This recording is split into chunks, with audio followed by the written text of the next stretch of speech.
Okay, let's do a little bit of review. While we're waiting for Ron and Vince to come back, Jihua, would you like to share with us any impression from what we have studied so far from yesterday or from yesterday or any days before? You can go over your note and just kind of share what stands out for you. Or Ron, let's do some mental activation. Let's go through our note and just kind of pick some of the things that impresses us and share it. Okay. Thanks for your call. Or thanks for calling my name. I was I just want to review about the four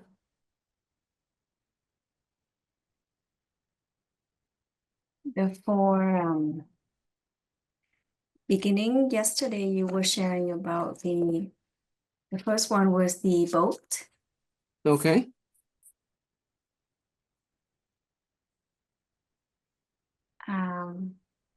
Understanding that if we go to the downstream, Mm-hmm.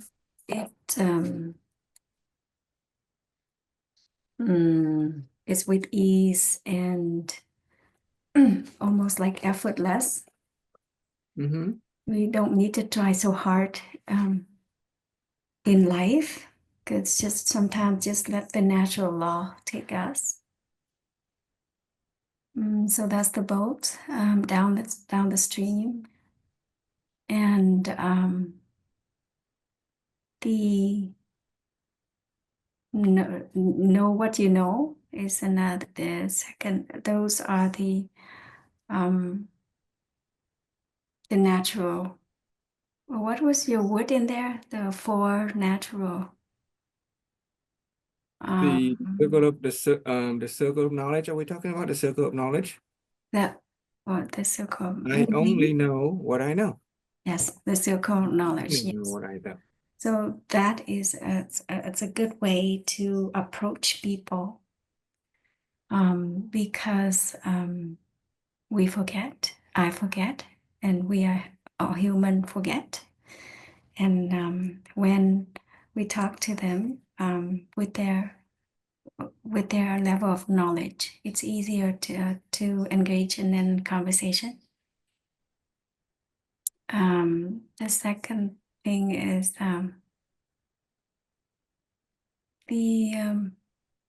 to engage into I forgot about the kích hoạt não. Which one was that one?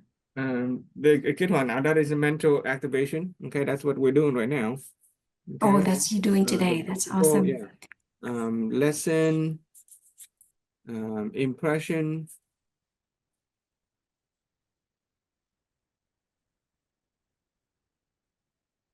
Okay, and realization. This is the principle of mental activation. Oh, okay. Awesome. Yeah. So those ones are just almost like universal law that we forget as human. Yeah. We try too hard. So just allow and go with the natural process. And if things doesn't go to our way, and if we can accept it with ease and accept it what it is, and so it's easier to go through life.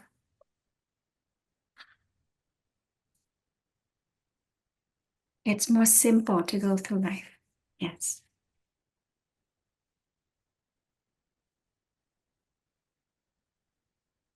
Okay. Yeah. Thank you. Yeah. Yeah, when it comes to the principle of mental activation, there is a curve of forgetfulness or the curve of remembering. And if we do nothing, we just let it go, then we will just, forget a lot of what we know. But if we understand, if we understand the curve of remembering, then we can activate it by repeating in our mind the principle of mental activation. Reviewing the lesson, reviewing our impression, and reviewing what we realize. And so we ride the curve, we ride the wave, it's kind of like surfing. We're riding on top of the wave as opposed to sinking down and have to swim back up. That's the idea of the principle of mental activation. So that reminds me, like, we become adults and we have so much life lessons, then we forget that there this natural law. So if I were to allow my brain or myself to become as a child, like when we were children, our parents teach us repeatedly, and we just got it. So it's a similar principle. Yeah, and it is said that if we can collect 10,000 lessons, then we will come to a full realization of something. If we can collect 10,000 lessons or impression about human life and experience, then we come to a full and complete understanding of human life and experience. Mhm. So we consider our life, however many years that we think we have left in this life. Let's say we are now 20 years old and we have 80, let's say we plan to, live until age 100. Okay, we're now 20 years old, we got 80 years left. And if we divide 10,000, let's see, 10,000, what is it? Let's say 10,000, 1, 2, 3, divided by 80 years. So we have to have at least 125 lessons that we need to master. That's a year. Okay, well, we divide that by 12, that's 10 lessons a month, not a lot. Okay, and we divide that by 30 days, at least one lesson every 3 days. But that's assuming you have 80 years left. And do you really want to wait until the end of your lifetime before you realize, oh, that's what life is about? But if we shorten it up, if we shorten it up instead of 80 years, okay, let's say that in 3 years, okay, let's say 3 years, we want to come to a complete realization of,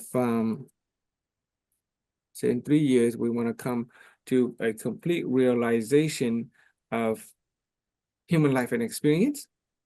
So 3 years, so 10,000 per 3 years, 10,000 divided by, okay, let's try again. 10,000 lesson. Not working. Okay. 1,0,0,0,0 divided by 3,000 lesson per year. Okay, we want to come to a complete realization and we have to get 10,000, then all we need is 3,000 lessons per year, which divided by 360 days a year. So we have to have at least 9 to 10 lessons a day. 9 to 10 lessons a day. And 9 to 10 lessons a day is not a big deal, right? The 24 hours, let's say we take away 8 hours of sleep. That's about 16 hours. So that's one lesson per hour is enough to get to 10,000 lessons in 3 years. But already we spent, only 8 hours, and imagine how many lessons that we have already gone through, right? We already went through 4 or 5 different principles, and every few minutes there is a lesson to draw from that. And you just kind of gauge, okay, if we want to be a completely transformed person, then we're going to try to get at least 10 lessons a day. Okay, 10 lessons a day. You can write it down.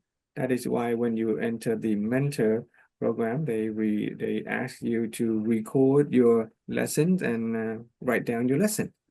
It is only through the process of activating the mind, the mental activation, that those impression becomes real to us, and then we will experience the answer to long sought inquiries that we have been having for a long time. And if we don't do that mental activation, if we don't speak it, if we don't share it back, it will just fall into the curve of forgetfulness, and then we lose it. And so our circle of I know it's going to be very small. The only way to keep our circle of knowledge nice and big is to do the practice, the mental activation. Okay. Yes. Yeah. Yeah, all of a sudden you can say, oh, that's what I know. That's what I meant. Oh, it's like remembering, to activate, remember. It's, you already know the information. It's just you forgot. Right. Okay. So it's simple for this circle to always want to shrink down. It always to want to forget. But we use it. We use our brain. We use it or lose it, right? There's a saying, we use it or lose it. Just thinking about it all day long. Thinking about the lesson, just review the days. And over time, we maintain this circle of knowledge, this knowing, I know that I know, it stays big. And later on, as we learn about wisdom, when we get to wisdom level 3, wisdom level 4, you will be able to acquire knowledge that you didn't even study. Okay. Yeah. Thank Okay. you, Frank. All right.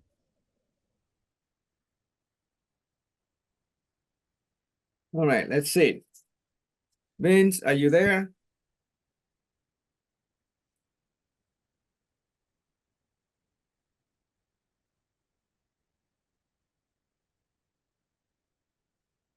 Ron has the unmute on. Yeah, Ron. Would you care to share something? Sure. What I was thinking was our positive and how the positive aligns with our desires and negative against. And I believe that sometimes I forget about that because when I listen to somebody, something affects me. And I'm thinking more of the negative than I am the positive. Okay.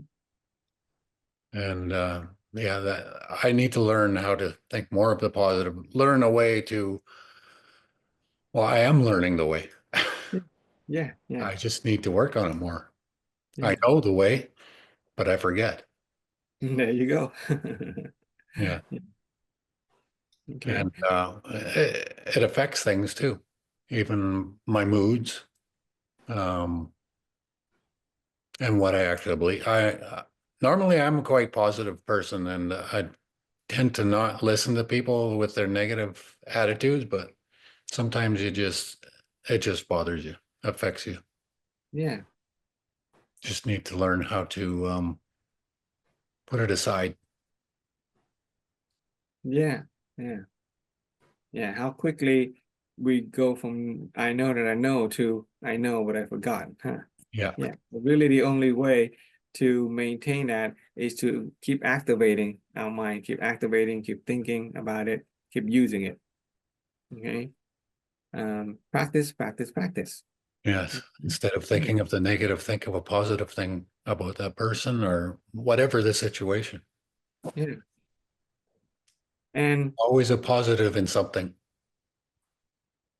yeah, and this is a roadmap, right? We're on a journey and this is a roadmap. And the beauty of a roadmap is that we have the map.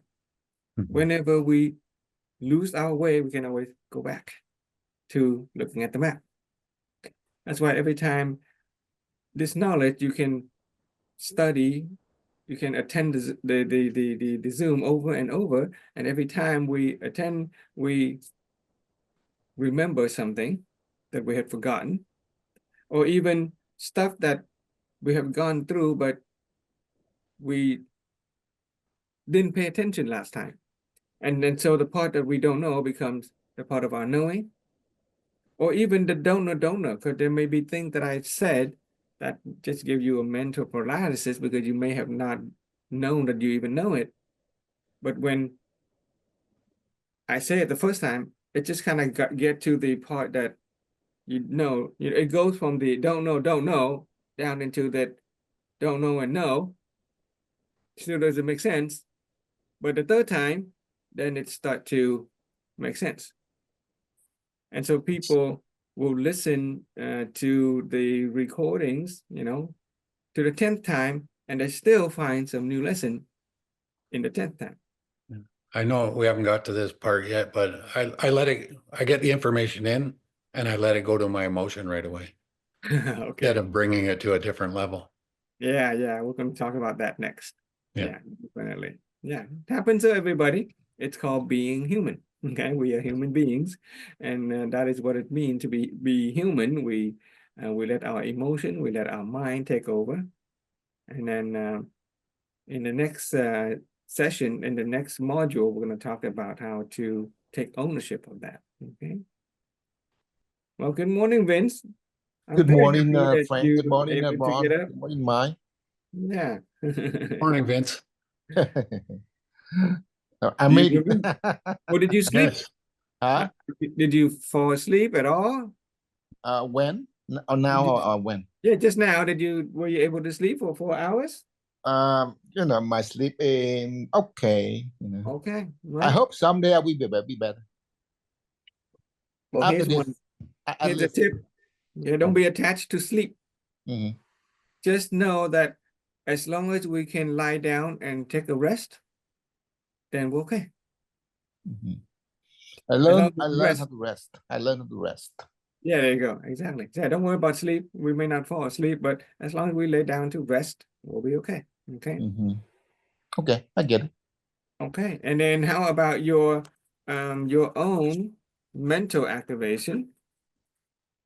Right? Mm. What is principle of mental activation? Okay. Remember anything that you would like to share? You want to go over your note, or you can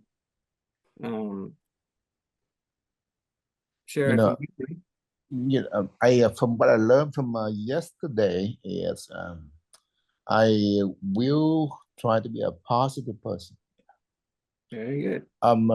My problem is I'm very confident, but at the same time I'm like negative. Mm-hmm. Mm-hmm. But then start from today on, I will be more positive. Okay. Mm-hmm. That's And great. I'm going to change my belief. I'm going to change my belief. Wow, that's amazing. Okay. Yeah. Yeah, that is amazing. Okay. Mm-hmm. So you're already applying something. Okay. Obviously you got some information, but you're applying it and you have, certain realization about yourself and about life. Mm-hmm. Yeah, that's great. That's great. Okay. Very honored by your answer, and then grateful for your presence this morning. Okay. So Thanks, Frank. let's start with the next lesson. Okay.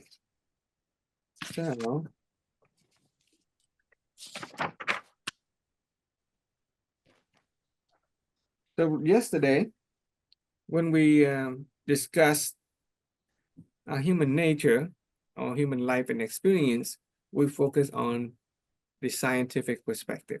Okay, it is called the root cause of life, the formula for the root cause of life. The formula for the root cause of life begins with the outcome in mind. That's what scientists do. Okay, they begin with the outcome, and then they work backward or construct experiment to prove the outcome. What we've done is we applied the scientific approach where we agree that the outcome of life are a result of the choices that we've made. Okay, the choices that we've made came from our personality, our habit, our action, our thinking, and we spend a long time changing our belief, working on mental images, coming to a realization that the essence of all things are empty. And whatever meaning that it's something gets is from that thing. Because it's empty, whatever meaning, it comes from our own mind, from within our own mental images, which are made up of what we hear, what we say, what we see, what we know. Okay, that is the scientific approach. Let's put that aside. And we're still operating on the law of causality. Okay, law of causality has a formula. If we want a certain desirable fruit in life, health, happiness, then all we need to do is plant the right kind of seed, the good seed. And we need to condition it with the proper affinity. Okay, that is the formula for the causality. So, let's see.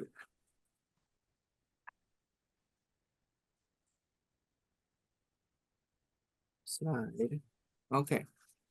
So yesterday we spent a lot of time with this corner, the scientific approach to life. Okay, now we're still working on the good inner seed. We're still trying to find what kind of seed we need to plant in order to give us that fruit we want. We're going to approach it from a totally different angle. We're going to approach it from a religion and spirituality angle. Okay, and in this philosophy, I'm going to use a combination of Zen Buddhism as well as some Christianity. Okay.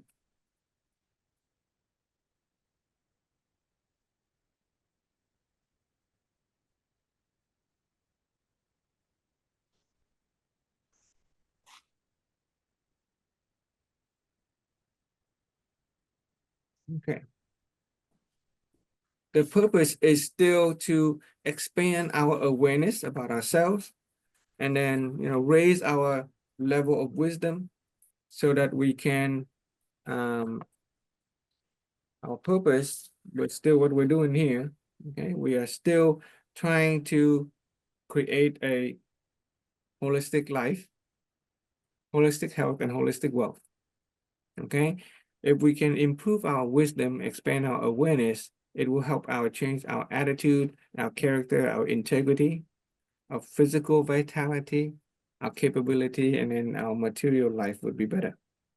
And already some of us are experiencing that transformation, even for first time participant like Vince. And so with the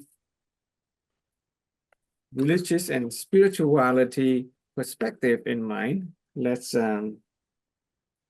consider something.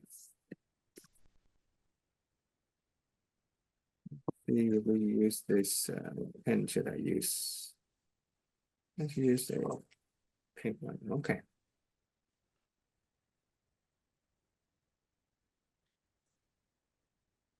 Let me think. What's the best way to do this?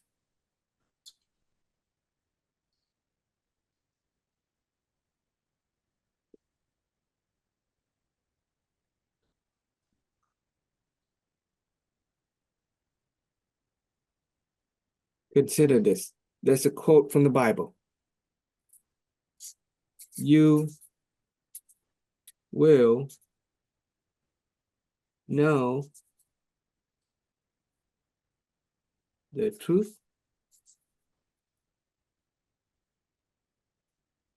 and the truth will set you free. Okay, we're taking a religious and spiritual perspective. So there is a literally and the Jesus saying, okay, Jesus said, you will know the truth and the truth will set you free. You will know the truth and the truth will set you free. Okay, so my question is, what is the truth?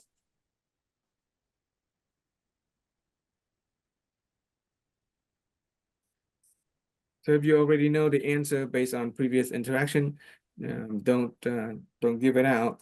But you know, which means since you are our first time participant, you will know the truth, and the truth will set you free.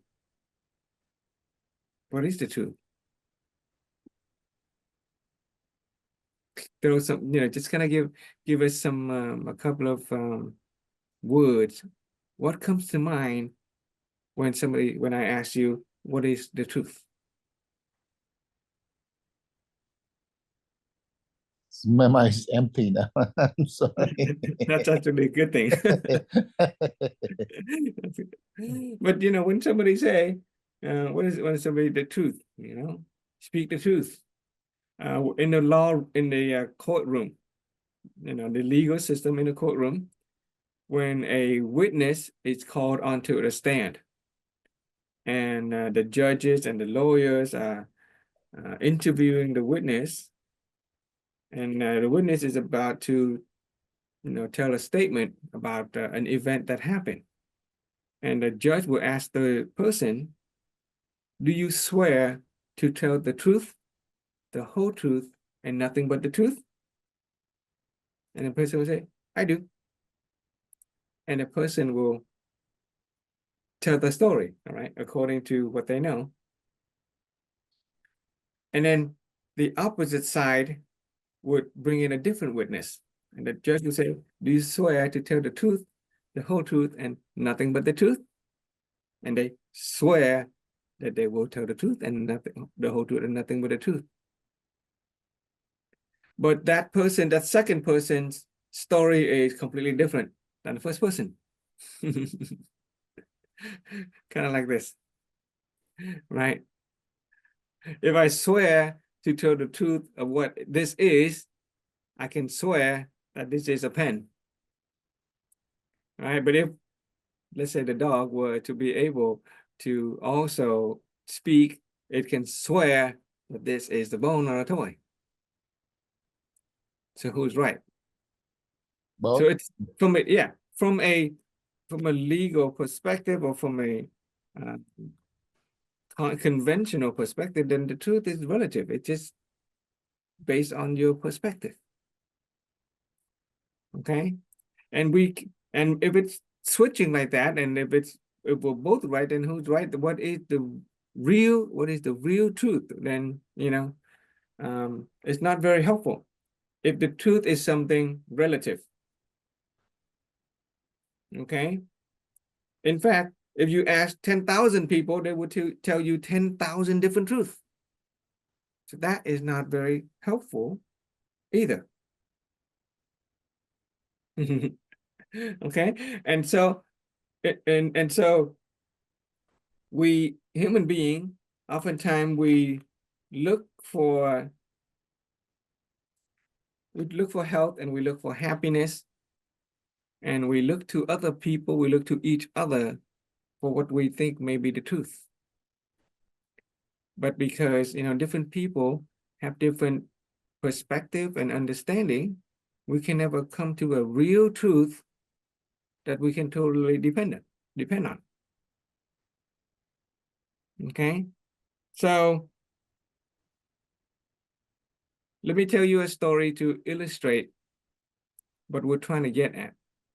Okay, so let's pretend, or this is a story, right? This is not in the Bible or anything like that, but it's a story that tells us an idea of the truth. Okay, we're going to look for the kind of truth that will set us free. So let's say long time ago, once upon a time, human beings and the demons used to live together in the same world. Human beings and demons live together. Because of our fundamental differences, human beings and demon got into conflict, and we fight. And there's a big war that break out between human beings and the demons. At the end of the war, we won. Human being win the war, and we banish the demon from our world. Okay. However, before leaving the human world, the demons wanted to enact one last of revenge against human beings. And the demon said, let us steal the most precious, most valuable things that human beings have and hide it. One demon said, let us steal the truth within human beings and hide it. Because with the truth, they will be free. Without it, they will not be free. So one demon said, okay, we are going to steal the most precious things about human being, which is the truth within themselves, and we're going to hide it in the highest mountain of the Himalayas. One demon saying, human beings, one day they may climb the mountains of the Himalayas and they will find that which we hide. Another demon said, let us take this most precious thing that human beings have, the truth within themselves, and find and hide it in the deepest of the jungles. Another demon said, human beings at some point, they will be able to clear the jungle and they will find that which we hide. The third demon said, let us find this most precious thing that human beings have and hide it in the deepest of the oceans. Another demon said, no, human beings are pretty smart. One day they will build submarines and boats and they will dive down to the deepest ocean and they will still find that which we hide. And so finally, one really wise demon said, I know. Let us find this most precious thing that human beings have and hide it so deep within themselves that they will never be able to find it. Why? Because human being, as our nature, we look outside of ourselves for things that are important to us. Right? Do we always look for things outside of ourselves for health and happiness? Do we always look for people and circumstances to make us happy? And that is why for the last tens of thousands of years, human beings have been searching and searching and searching for things like health and happiness, but we never find it because we are always looking outside of ourselves. But fortunately, there are wise beings, there are enlightened beings, awakened ones, like the Buddha, like the Jesus Christ, who have shown us that we each have the truth that is within ourselves. And all we have to do is once we know that truth, it will set us free. Okay? The truth within ourselves, the most precious thing that we have is something that will set us free. And it's deep within us. It is not outside. Don't need to go finding it from another person. Don't need to go finding it in a external circumstance or any event outside. It is all within us. Okay. And not only that, this truth is something that does not change over time. It is not relative. It does not depend on a person's perspective or another person's cultural background. Okay. The truth that we're looking for, this is not a relative truth that we hear in the courtroom. The truth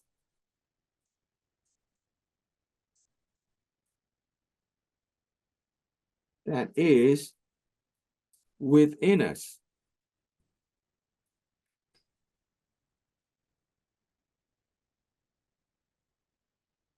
The truth that does not change. Because if it changed, it is not the truth. It's just perspective. Okay. The truth does not change. Does not change over space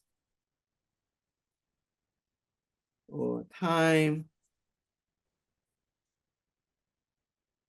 Okay.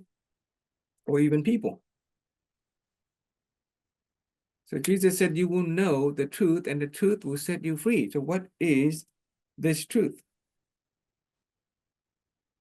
First, know that it is deep within us. It is not out there. Okay, it is a simple truth that we can take refuge in whenever we are lost. We can always take refuge in because we have it. It is deep within us. Okay, the demon just play a nasty game by hiding deep within us because we keep on looking for outside.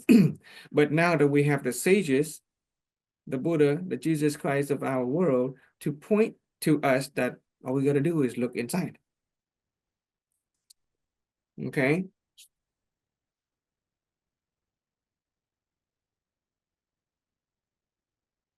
It is a very simple truth. You'll be amazed at how simple it is. Okay. And for some people, it will be difficult to recognize it because we are so much stuff in our mind.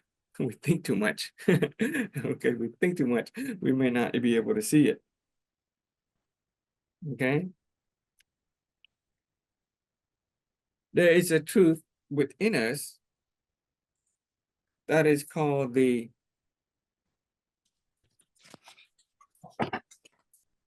already, always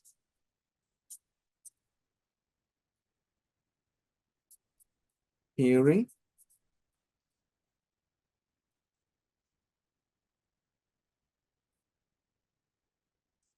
already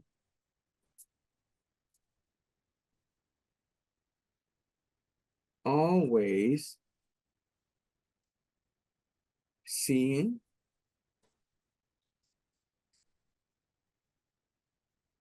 okay. There's a truth that is already, always saying or speaking,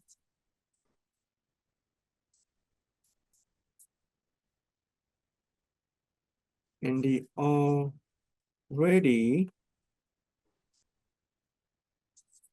always knowing.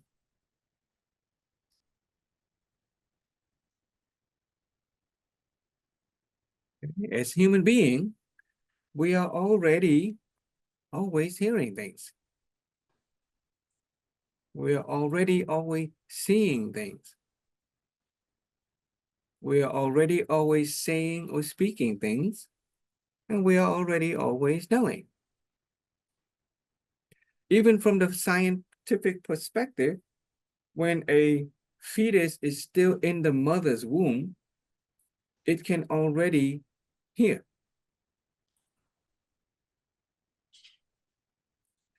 Even when the fetus is in the mother's womb, it can already see, as long as it has some kind of sensory. And when a child is born, we begin to learn to speak. And once we start to hear things and see things and speak things, we start to know things. And once we know things, we cannot unknow anything. Even if we forget, we cannot unknow anything.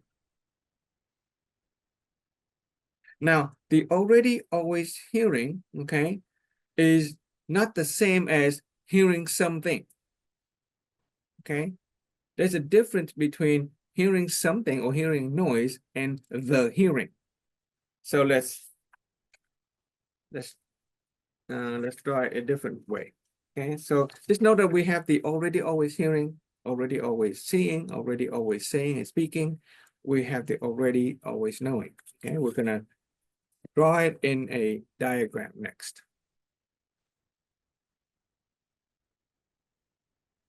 Make sure I get my my note.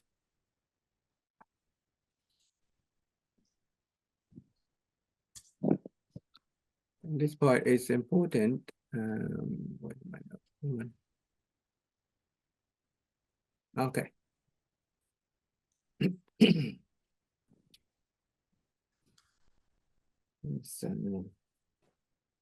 Is this? So deep within our being as human being, we have something called the will.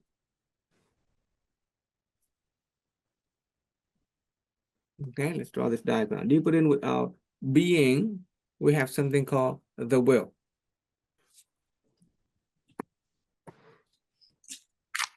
Right outside of that will, there is the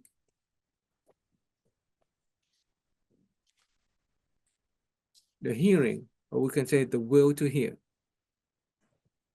We have the seeing, or we can call it the will to see, trying to shorten the word as much as possible. We have the saying or speaking, or the will to speak. We have the knowing, or the will to know. Okay? And this will to hear, the will to see, the will to speak, and the will to know is wrapped up in an energetic field that we simply call an aura of light. Okay, it is an electromagnetic light. As human being, we're energy being. This is an energy. Okay, so I want to go back to the hearing, the seeing. The hearing is not at hearing what? We can hear what? We can hear sound. We can hear noise. Right? But the hearing is the will. If there's a sound, that we can hear sound. If there's no sound, then we hear no sound. The sound change, right? Music or me talking, all of that change, the sound or the noise can change, but the hearing does not change. We are already always hearing. Even if there's no sound, we hear no sound. The sound is the stuff that is outside, but the hearing is the stuff that is inside. And that never changed. Think about that one. Same with the seeing. If we have eyes, we can see things, right? If there's light, the light will bounce off an object and we see things. We see colors, we see black and white, we see object and people, and all of those things change. And because they always change, we can't really depend on them to be anything that is consistent. As long as human being is attached to the things that are constantly changing, then there is nothing for us to anchor ourselves. But the seeing does not change. We are already always seeing.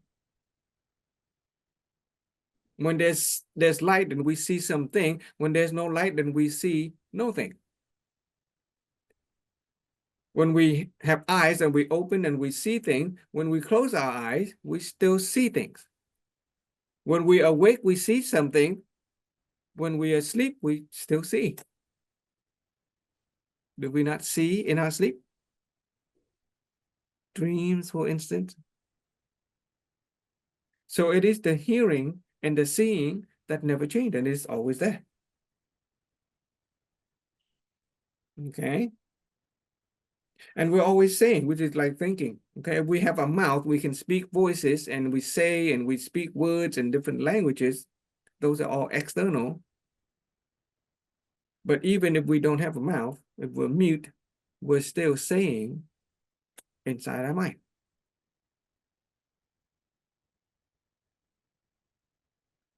And once we know things, we cannot stop knowing.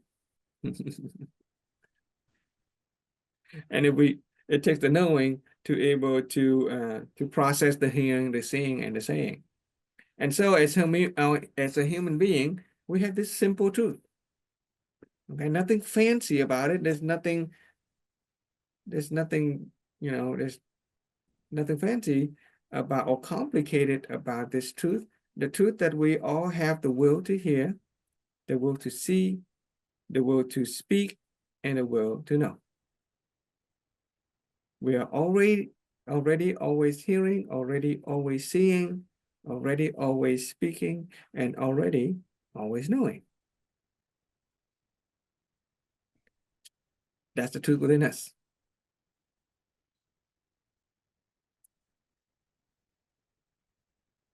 Okay, we'll get to see the significance of that in a little bit later.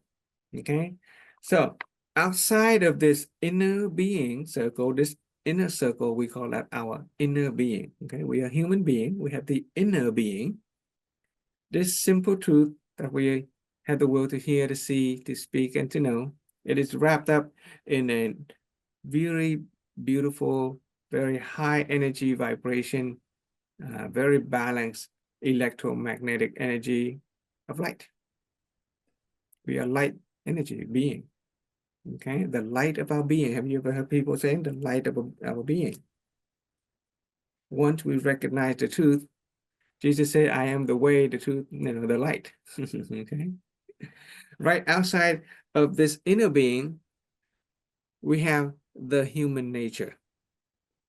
Okay. We have the reception.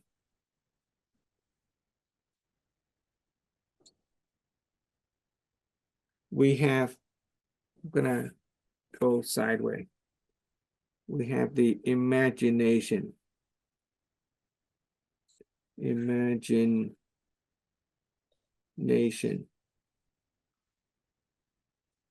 Okay. We have expression. Okay. Human beings, we express ourselves.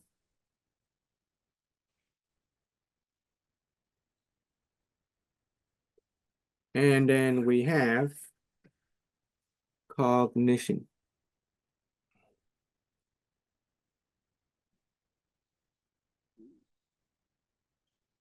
Okay.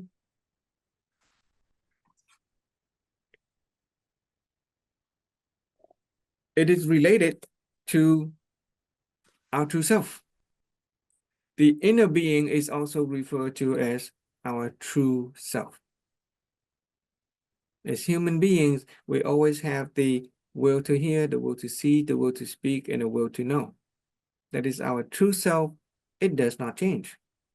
Irregardless of external circumstances, we will always have that truth within us.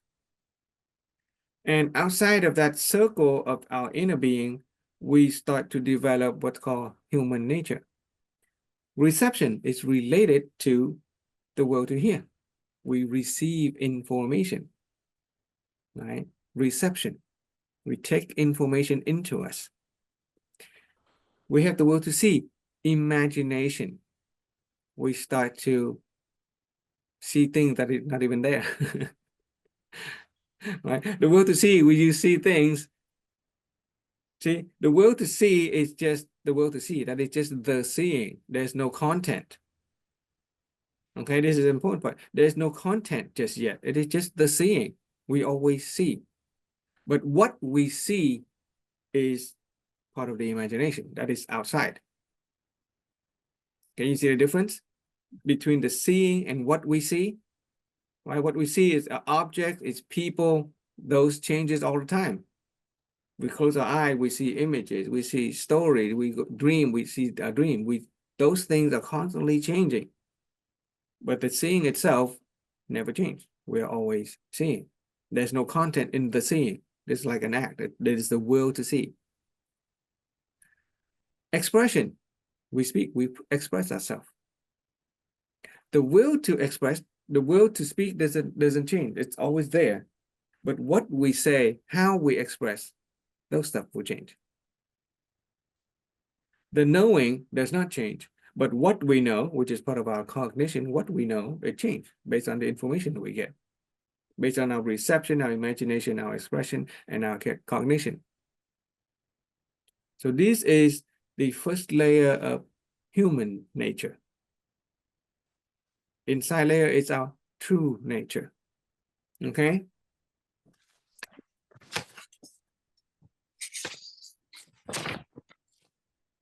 If you can draw this, try to draw this. Okay, this is going to be a very powerful tool for us later. Right. Now, right outside of our reception, imagination, expression, and cognition, we have a layer of basic needs, which is the need for resources,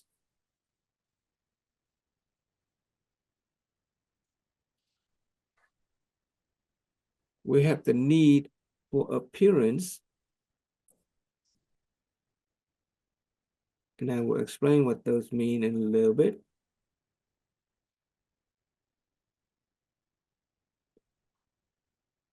We have a need for identity,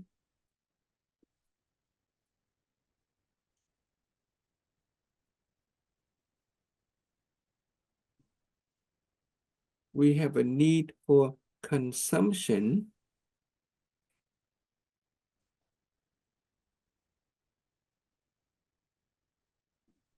and we have the need for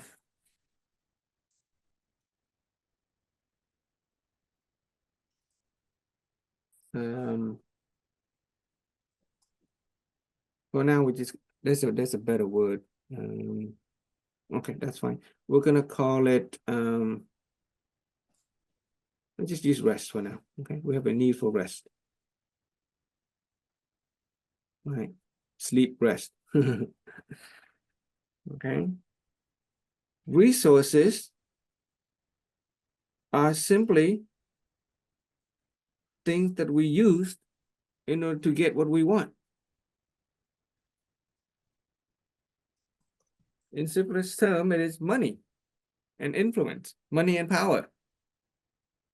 Okay, human being, we need resources. We need money and power in order to get what we want in life. Appearance, there's two types of appearance. There is our personal physical appearance, our physical beauty, our personal beauty. Okay, human being, we are interested in the way we look, right?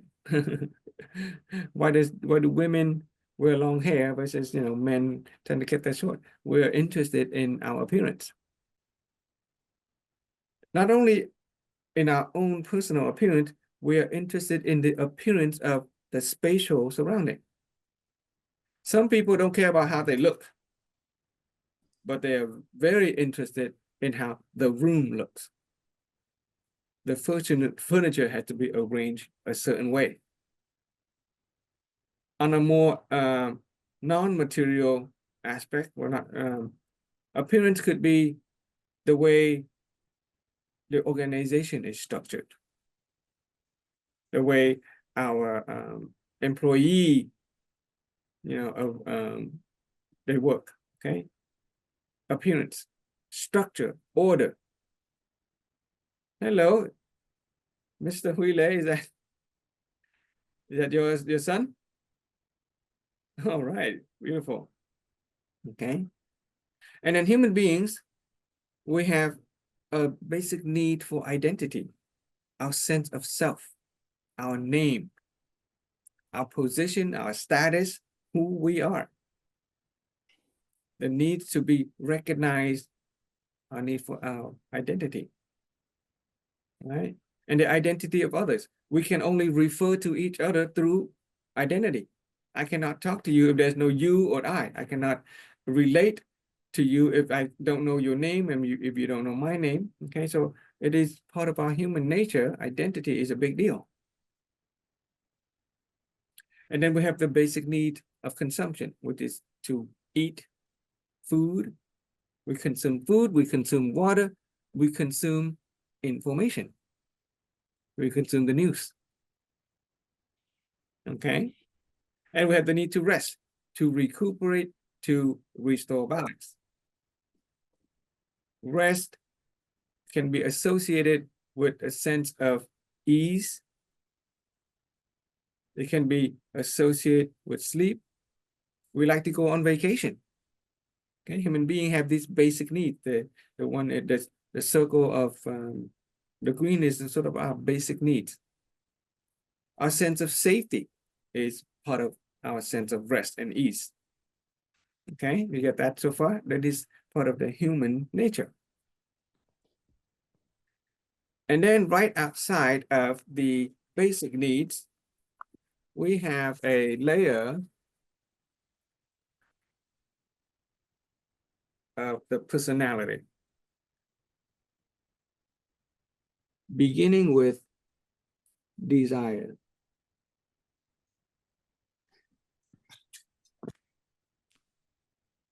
Okay, human being, we want things. We tend to become,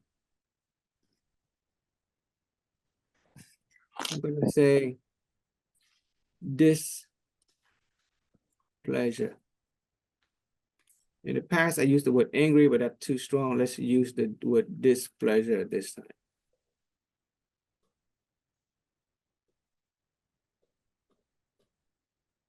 Okay, human beings, we also tend to be ignorant.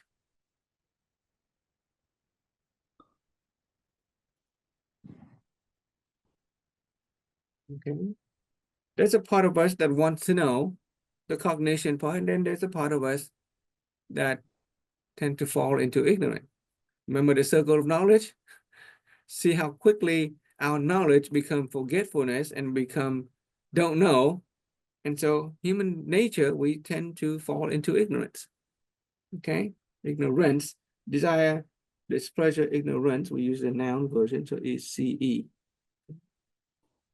Ignorance. Human being, we have pride.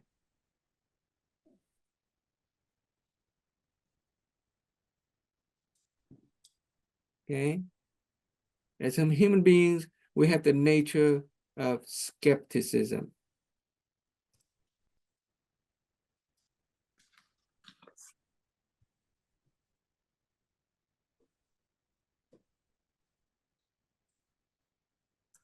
As human beings, we have ethics.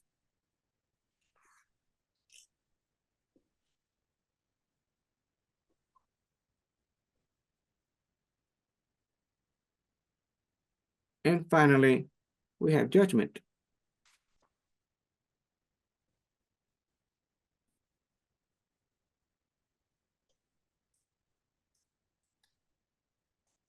Okay, these are our human nature that is part of our mind, our personality.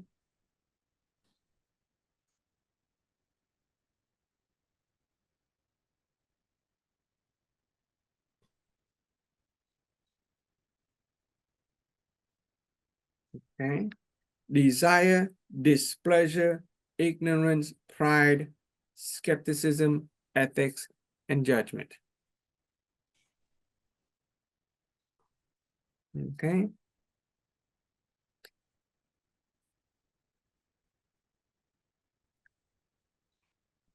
And this human nature, this personality, is wrapped up in a electromagnetic field of positive and negative polarity.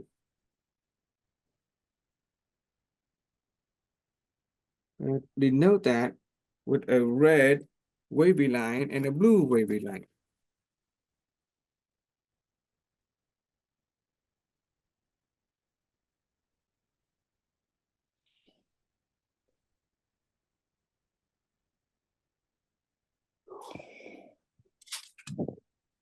Human beings, we are energy being. We have energy, and this is a representation of our positive and negative polarity energy.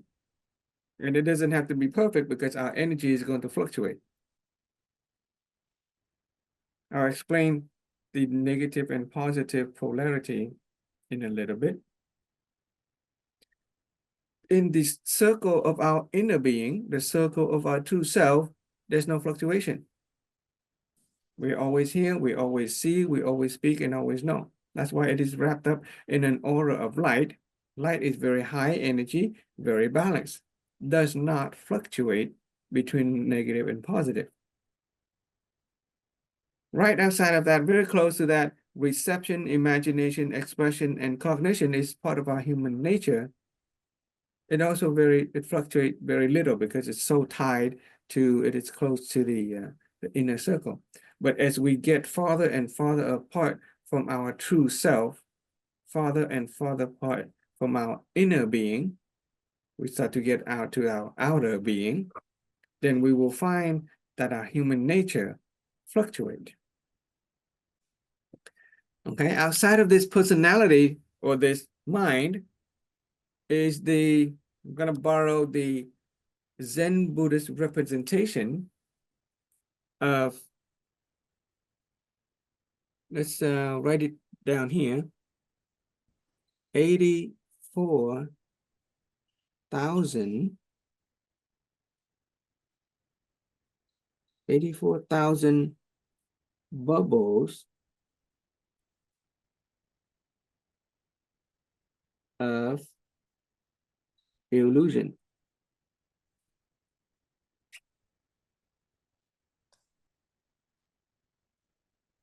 From common language or scientific language, they are nothing more than our emotions.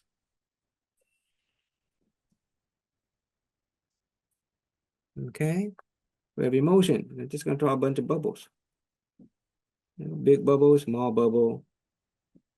But do you notice that our emotion kind of wells up?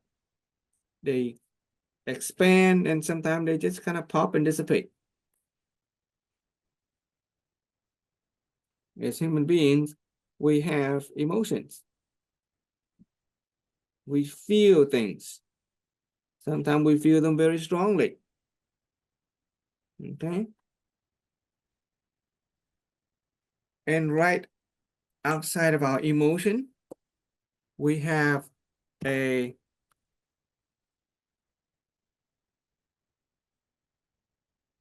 going to borrow the Zen Buddhist representation as well. It is called the 4-element body. Simply our physical body. Okay, the 4-element body is represented by the element of earth,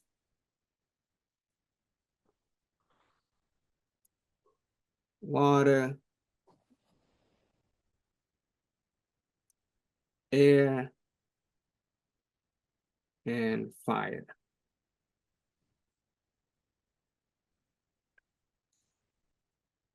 The element of earth is the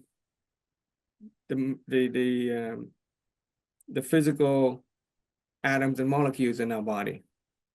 The nutrition that we eat, right? The food that we eat, food comes from plants and animals, which come from the earth. And so our body is made up of earth. When we die, ashes to ashes, dust to dust, we come back to the earth. Okay? We have water. Human body is 70% water. We cannot survive without water. We breathe air.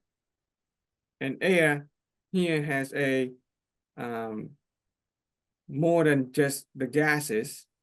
In an Eastern perspective, Eastern medical perspective, air carries energy.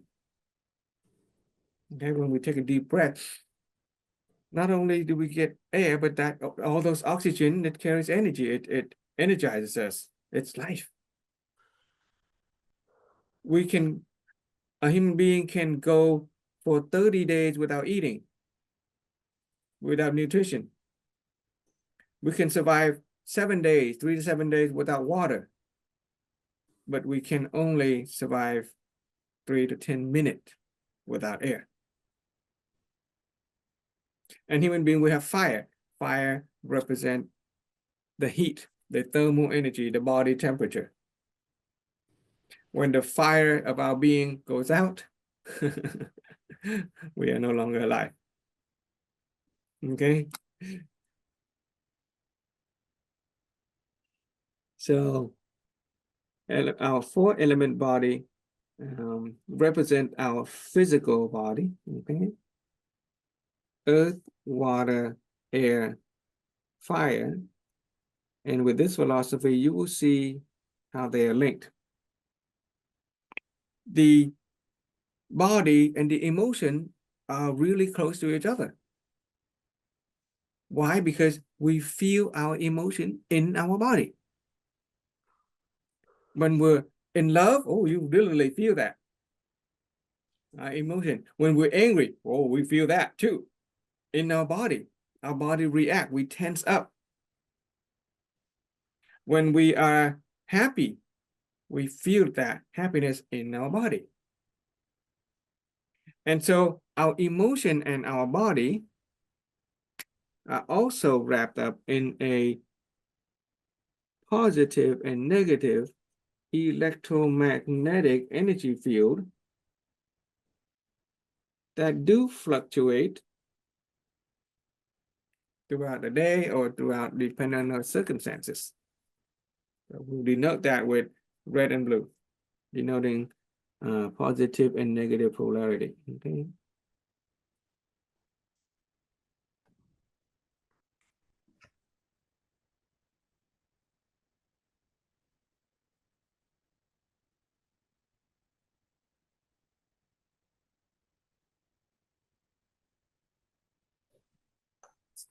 Okay.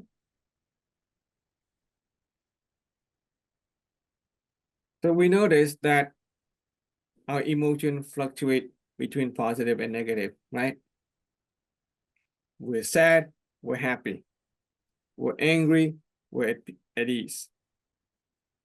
We are resentful, we are grateful. Okay? We are obstinate, or we are tolerant of people. The Buddhists say that there is 84,000 bubbles of illusion, denoting 84,000 emotions. Some scientists have been able to identify some 30,000 or something emotion. But emotion, they come and go, right? They wells up and they disappear. They have positive and negative. Our body have positive and negative. We get sick, we are healthy. Sometimes we're hot, sometimes we're cold, right? So we are always constantly changing. And these are the things that is beginning to go outside of our inner being, outside of our being as human being. And if we live our life, always focus on the physical and the emotional part of our being, then we're going to experience this ups and downs all day long. It's called suffering. Okay, it's called suffering. Our emotion, there's another word for emotion called passion, right? In the English language, passion is another word for emotion. Somebody is very passionate about something. But the word passion has a root in Latin that actually means to suffer. In the movie, The Passion of Christ is the suffering of Christ. It is, passion to suffer. The word compassion, right? Compassion, com means community or together. Passion is to suffer. To have compassion for somebody is to suffer together. You suffer with another person is to have compassion. Okay, so this is called this is a system of reference called the human construct.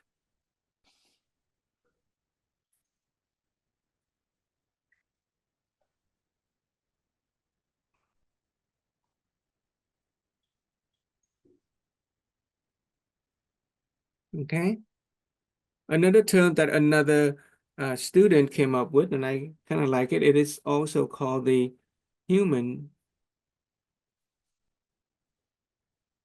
energy structure.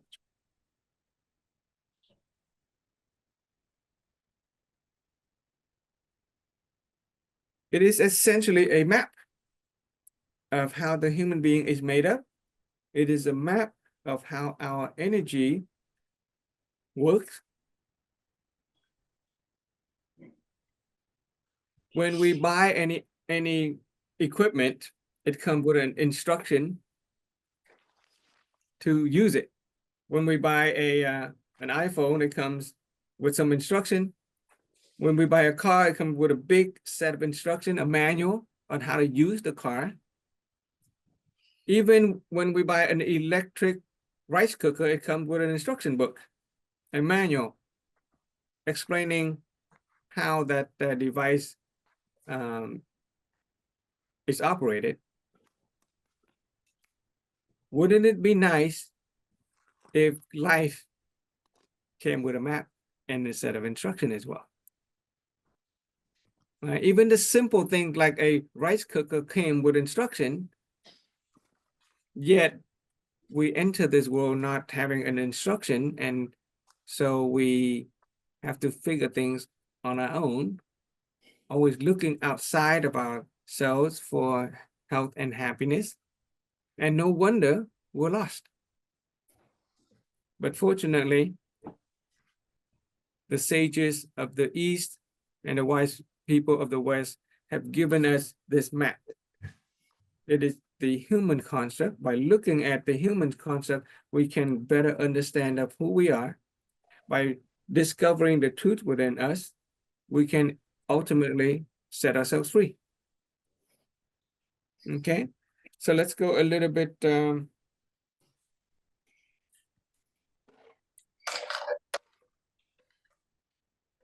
a couple of vocabulary that we kind of go by. Okay, there are different part of the human structure.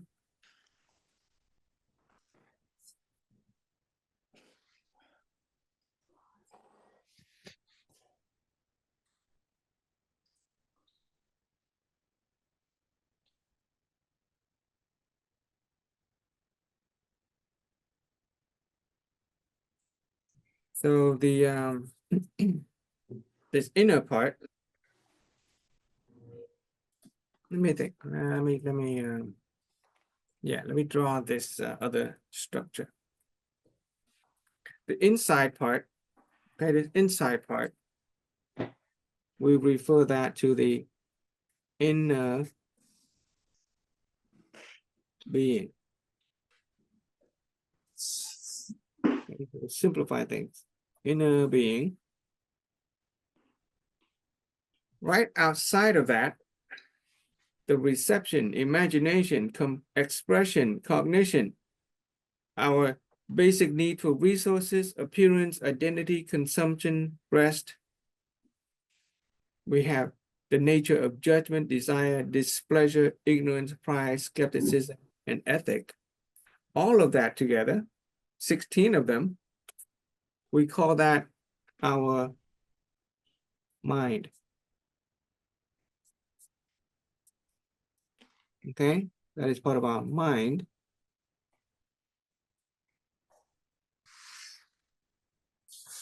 And right outside of that, we have the emotion.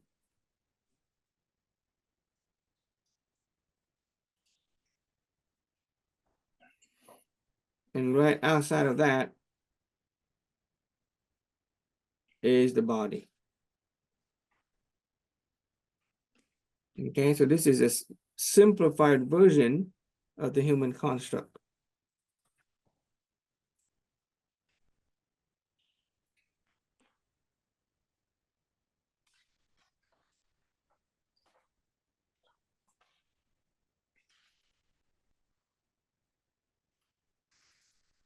Our inner being is also referred as our true self, or true nature.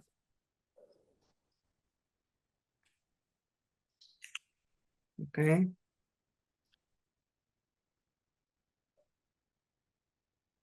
A mind is referred as to our human nature. Okay, so to make a distinction.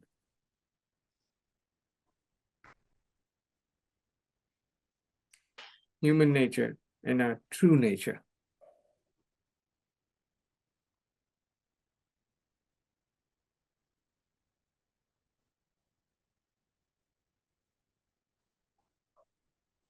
This inner being, this true nature, in the Buddhist language, it is also called the Buddha nature.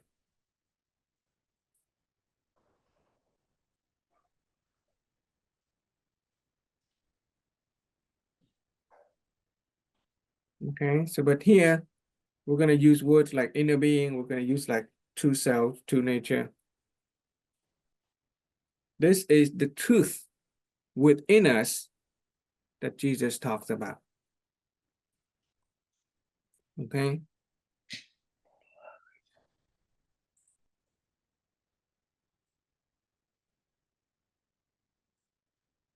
Okay. Let's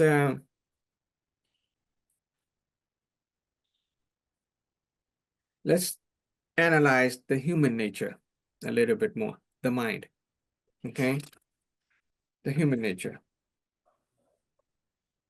Okay, so here, once again, human nature, we have the reception, imagination, expression, cognition, doesn't change very much because it's so tied to our inner being.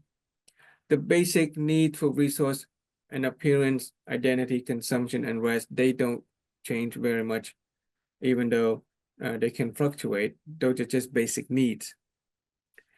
We're gonna look closely at this blue circle. Okay.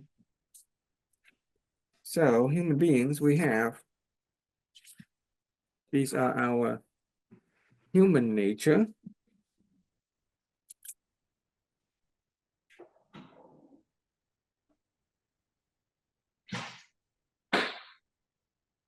We're gonna, where is the, we use the, this, okay, so let me call human nature.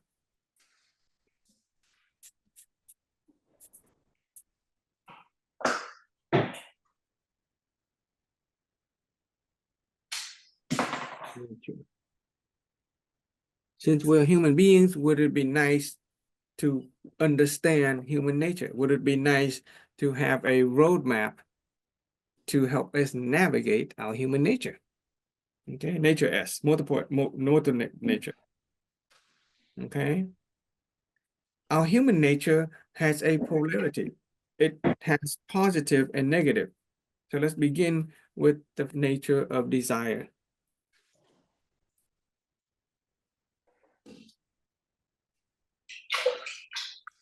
Okay, nature of desire.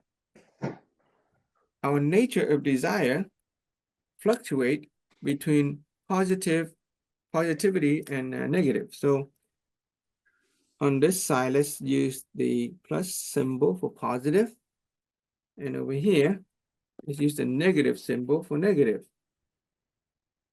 Okay, remember it's wrapped up in a electromagnetic energy field of positive and negative polarity.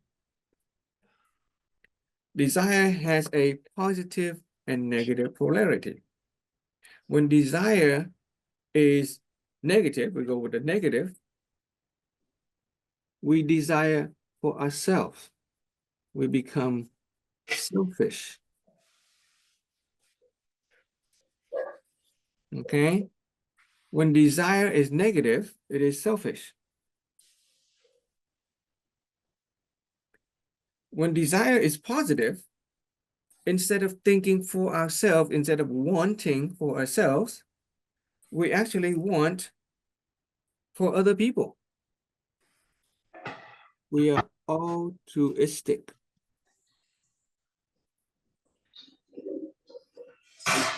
Do you agree?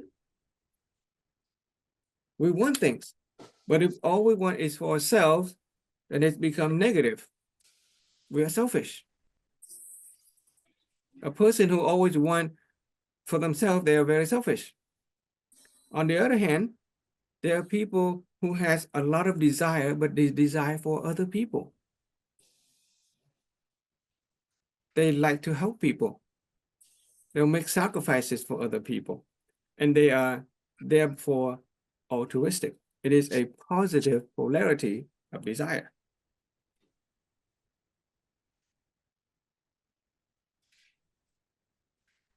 Okay? We have the nature of displeasure.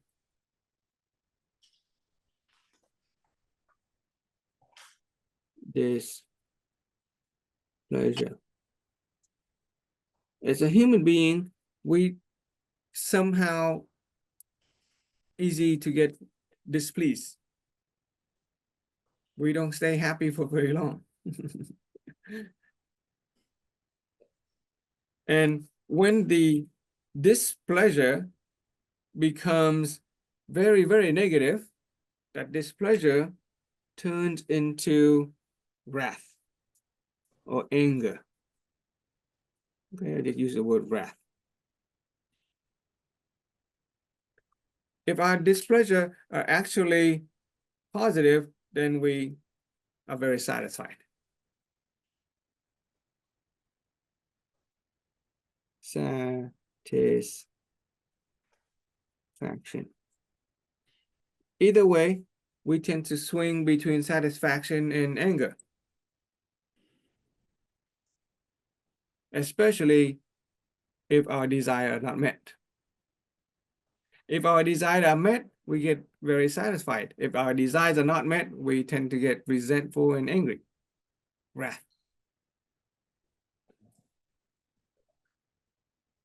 Okay, so you can start to see how the human nature operates. It's constantly fluctuating between positive and negative. We have a nature of ignorance. Our circle of know and knowing always try to shrink from knowing that I know to I know but I forgot. So we have the nature of ignorance. It is part of human nature to be ignorant. And that's why to make sure that we stay in the know, we have to work on the principle of mental activation. Okay, we don't obey the law of mental activation, which means repeated repetition, then we're just gonna fall into ignorance. If our ignorance is fluctuate in a positive way, then we have clarity.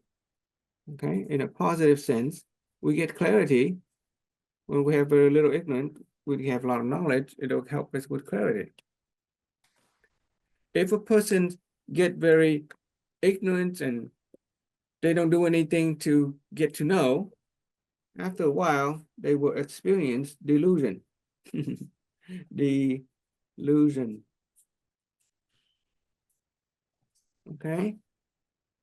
A lack of knowledge will tend to lead to delusion. You know wrong thing.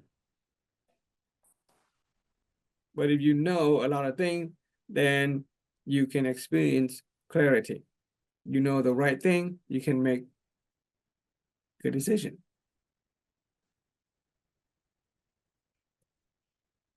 As human being, we have pride. Pride is simply to be proud, right? Can you be proud of your children? Can you be proud of your accomplishment?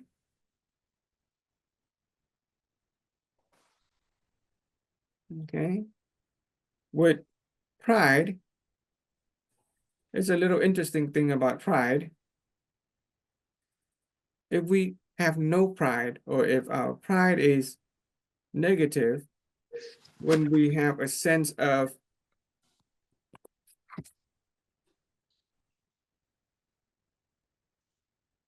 inferiority,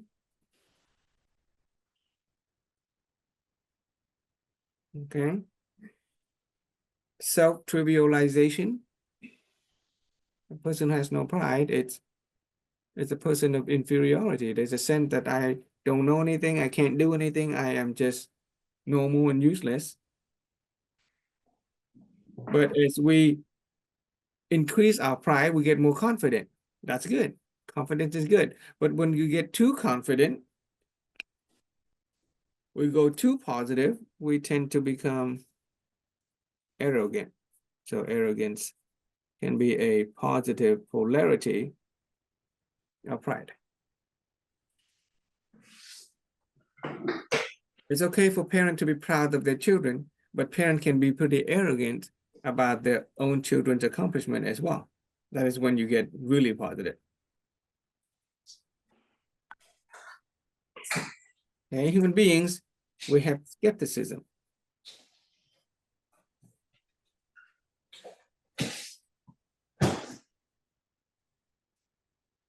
Okay, if we are too skeptical, too negative about our skepticism, then we are full of doubt. Right? Do you know anybody who's constantly doubting everything? Don't trust anybody. But as we swing over to the positive end, then we become trusting. Okay, trusting or trust, and that has to do with our nature of skepticism. Trust or belief, right? Religious people, there are agnostic and then there's the believers, okay? Human beings, we have ethics.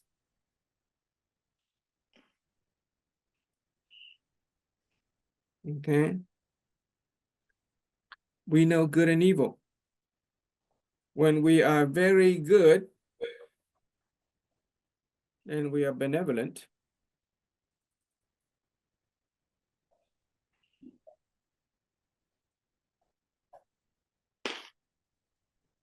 Benevolence. When we become cruel in our ethics,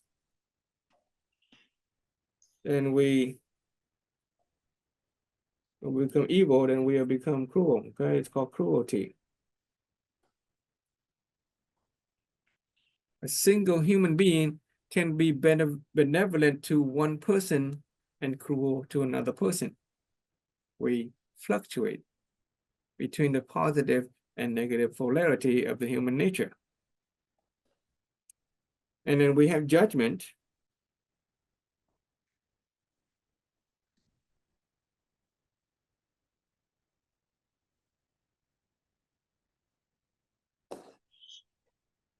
A person who is so judgmental in a negative sense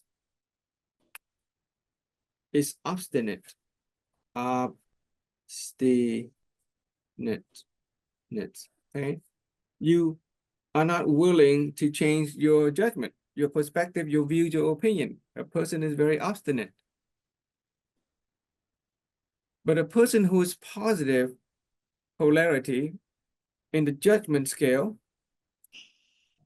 is somebody who is open-minded.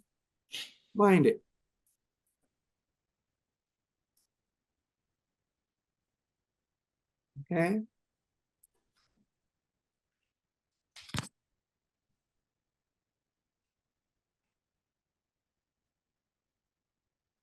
And so you can look at the human nature. Okay. Desire, displeasure, ignorance, pride, skepticism, ethic. You notice that if we go negative, we tend to be more selfish, wrathful, which is angry. We can be delusional, inferior, which is a lack of pride. If we're doubtful or we're cruel to other people, if we're obstinate, then they're very negative. If we go positive, we become very altruistic. We tend to be satisfied with life. We experience clarity, but we can also be very arrogant. Overconfident is a sense of arrogance, over too much pride. We can become very trusting. We can benevolence. There's an N in there, benevolence. Okay. And our judgment, we can be open-minded. And the thing about this human nature is it tends to swing. And if it goes too much on any one extreme, it can swing back to its opposite. Consider desire. A person can be very altruistic, very desirous of helping other people. They can be very altruistic, right? They help and they do charity all their life.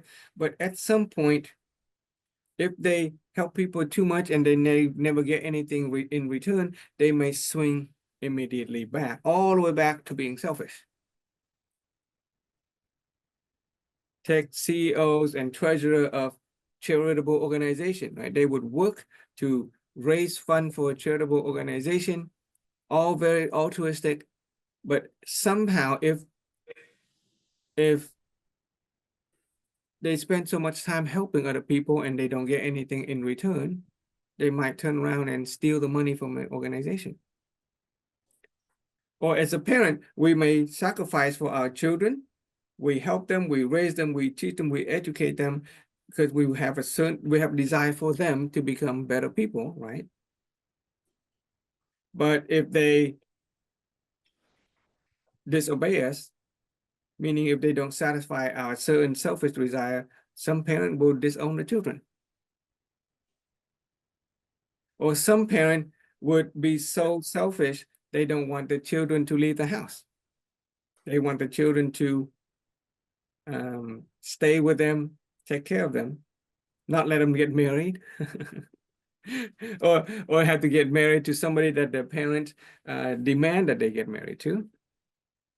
You see, with desire can swing all altruistically or selfishly. With displeasure, we tend to become angry, but at some point the anger can take a toll on us and then we just give up. We don't want to be angry anymore and we just kind of become satisfied with life. Okay? Ignorance, delusion, clarity. A person of pride may have a lot of pride in themselves or their children, and they can go very arrogant, very positive, but something may happen that shatter their confidence and then they become inferior overnight. Right? A lot of successful people become very prideful about their own success. And then some external things happen and they experience a failure or something, and then boom, overnight they have a mental breakdown. They no longer believe that they can in themselves anymore. No more self-confidence. Okay. Same with skepticism. Some people can doubt and doubt and doubt all their lives in a negative sense.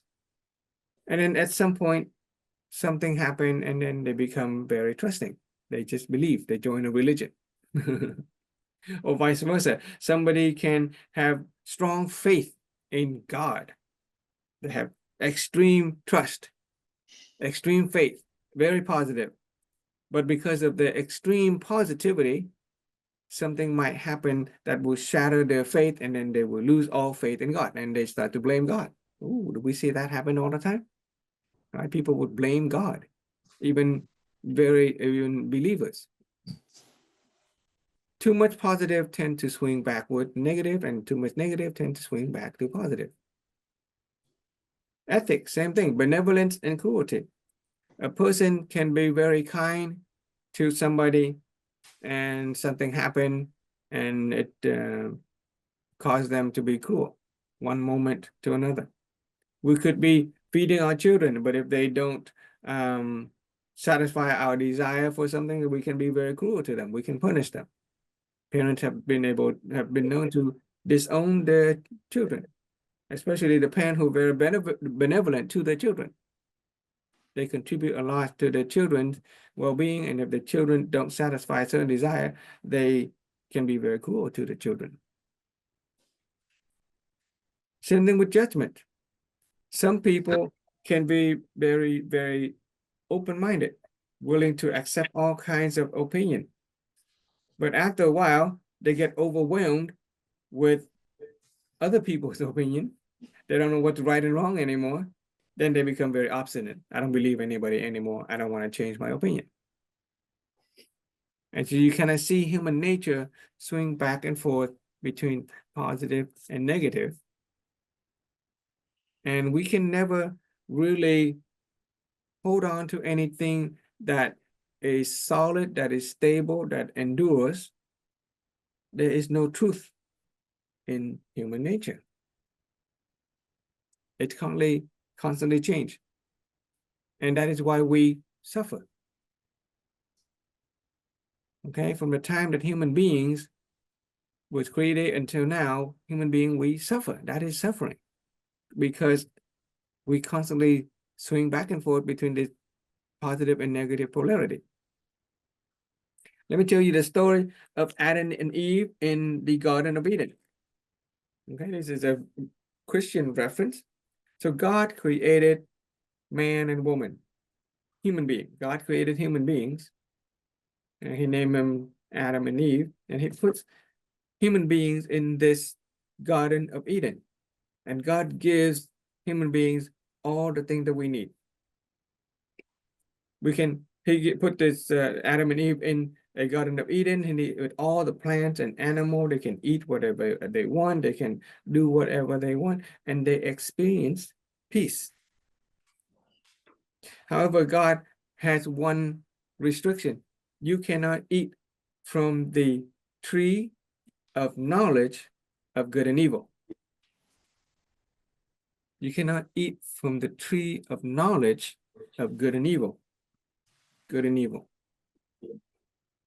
Well, guess what Adam and Eve did? They ate from the tree of knowledge and of good and evil. And from the moment that Adam and Eve ate from the tree of knowledge and good and evil, they start to know good and know evil. That is an allegory to say that they start to behave with cruelty and kindness. They started to experience selfishness and altruism. They started to become wrathful and satisfaction. They start to swing between positive and negative polarity of human nature, and they begin to suffer. And the analogy of that is being kicked out of the Garden of Eden. See, human beings, we were already happy. We were already at peace. Right? The allegory of the Garden of Eden in the Christian religion tells us that as human beings, before the human nature was born, all we knew was we have the will to hear, the will to see, the will to speak, and the will to know. And we're wrapped up in this high energy, high vibrating energy field of light, we were at peace.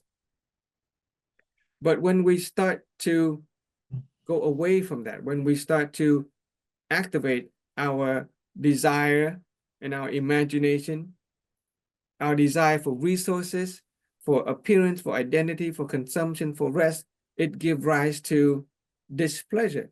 It gives rise to ignorance. It gives rise to pride and skepticism and judgment, and we start to suffer,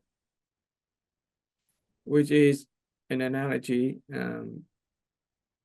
of being kicked out of the Garden of Eden. We lost our innocence, we lost our peace, and we are constantly looking outside of ourselves for that which we already have, which is the truth within us.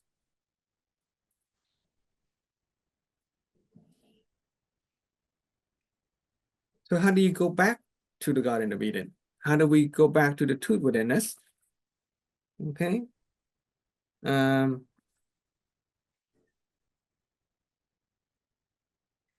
That's what's important, right? What's the point of studying human nature if you don't actually get back to that that part? Let me see. I'll check my note real quick. Okay, all of that. Okay.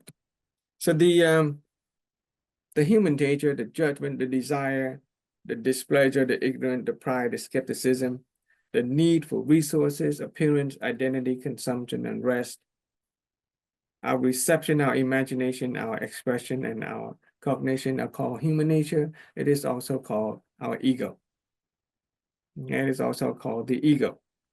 So here are some words that we wrote down before.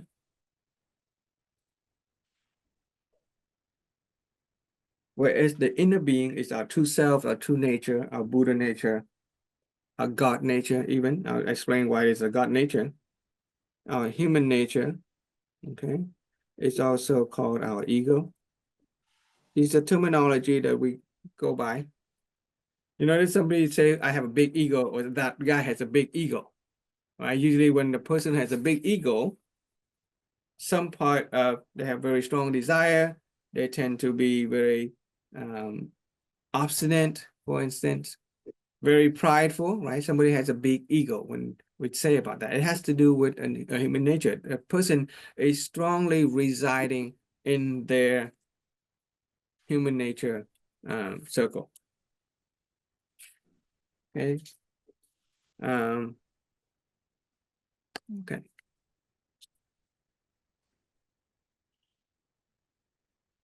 Let's talk about what it means. Oh yeah, let me explain why it is our God nature. Okay, this will to speak and the will to see, the will to hear, the will to know. Okay, since we are using the combination of religious perspective from the Buddhism, this diagram is from the Zen Buddhist, but it also a tie into Christianity. So let me explain the Christian perspective of it.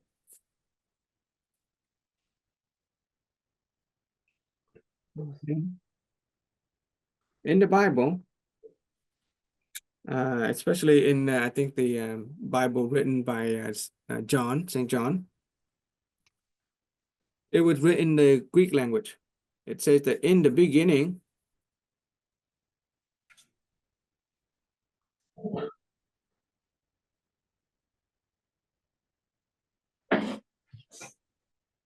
there was the Logos. That is a Greek word. In the beginning, there was the Logos. In the English language, we translated that to the word. In the beginning, there was the Word was with God, and the Word was God.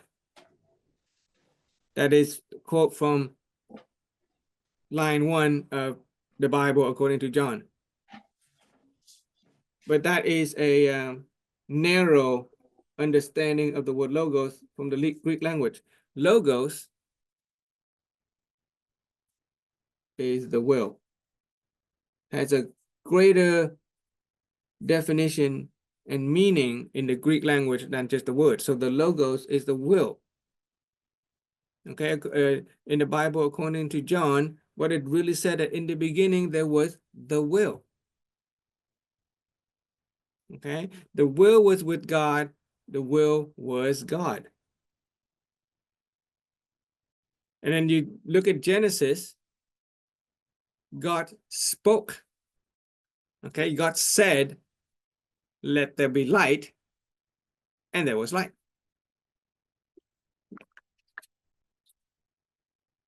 In the beginning, there was the will, the logos. And then that will express itself, speak, God speak. Let there be light. And there was light. The light of our inner being, the light of the universe, from different angles of looking at it. Okay? There is a direct correlation between the Christian cosmology and the Zen Buddhist cosmology. In the beginning, there was the logos, which is the will. And that will spoke. It expresses itself. And there was light.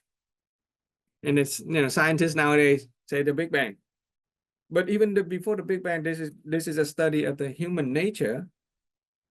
The will is within us. The will of God is within us. The will to hear, the will to see, the will to speak. And the moment God spoke, he created reality. And guess what? We do that too. Right?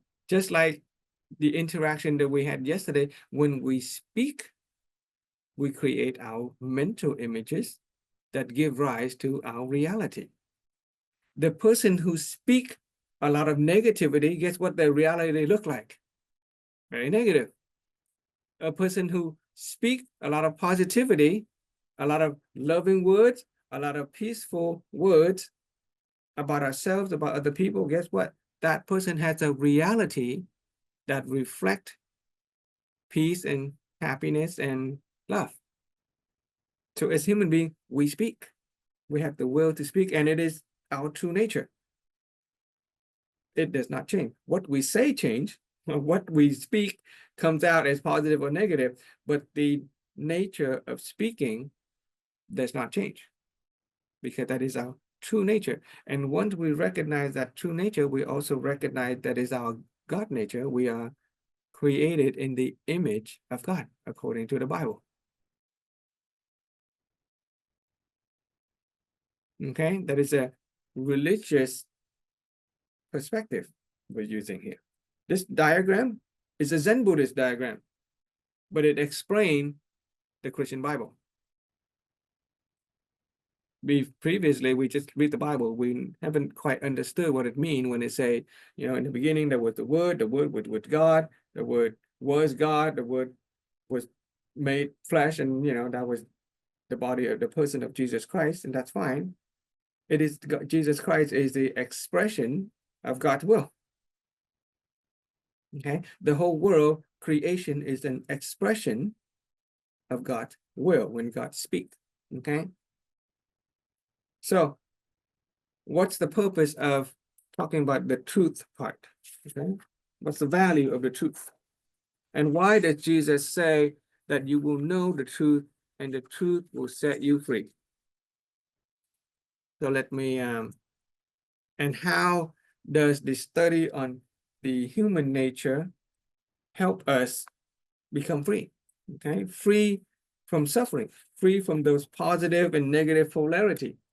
Okay, free from the human nature. So let's go back to this diagram. So deep inside, we have the will. Okay, this is going to be a simpler version. The will to hear,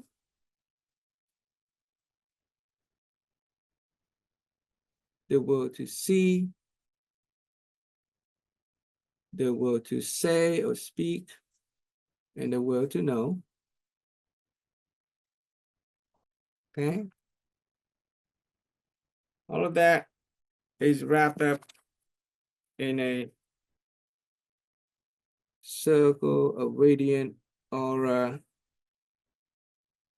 Okay, I won't write that, but okay, that is also our inner being, our true self. Okay. And I want you to draw it the way this, the following way with me. Okay. Outside of that, we have the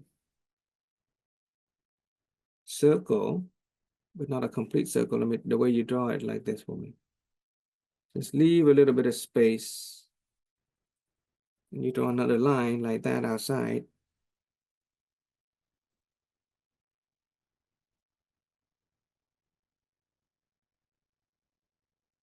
Okay. And we're going to draw a tunnel like that.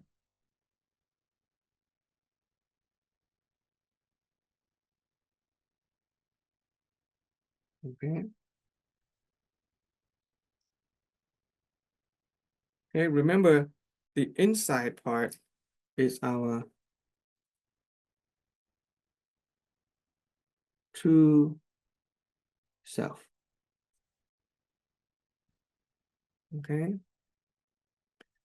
This part here is the mind. Outside is our emotion.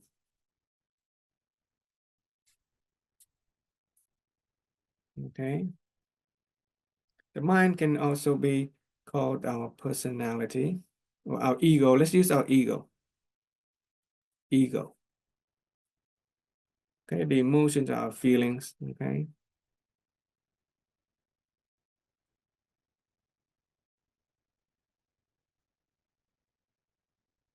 Now, consider when we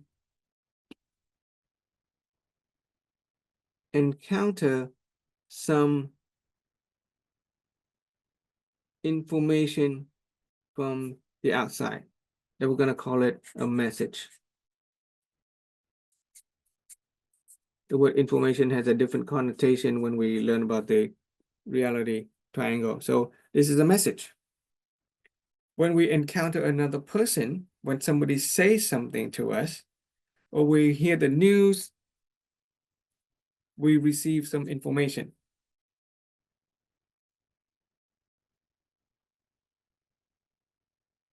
Okay. So let's say we're talking with somebody and they call us stupid.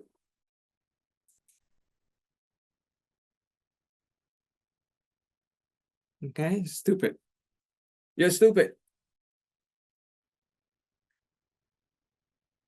Before we discover the truth within us, what happened when somebody calls us stupid? Okay. Yeah, Somebody, negative response. you respond, you immediately respond. In fact, we respond in, in different ways. Some people respond emotionally. Okay, so we respond. So we use our most emotion to respond or react. Okay. Other people, they don't react emotionally right away, but what they start to do is they start to analyze. Oops, Z, E. Okay, they start to analyze.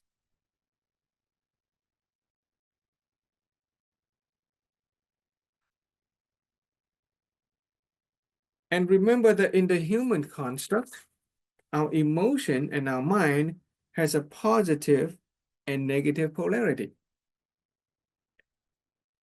We can respond positively or negatively, or we react positively or negatively, or we start to analyze positively or negatively. In other words, the message comes in, it takes on a positive or negative charge. It becomes charged. And it becomes charged positive or negative, depends on our human nature. Okay, depend on all of these.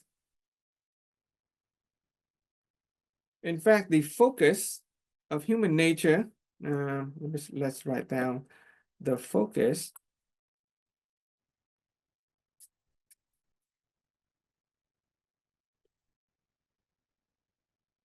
of human nature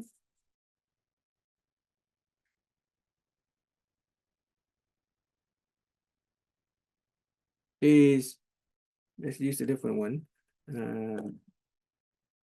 desire,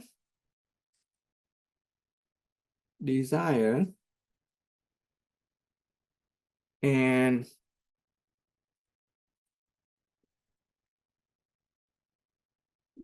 imagination is orange, and imagination.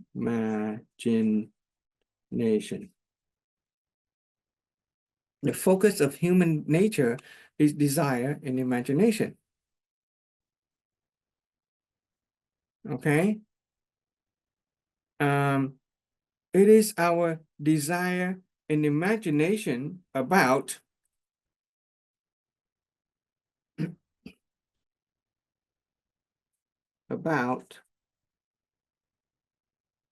resources, appearances,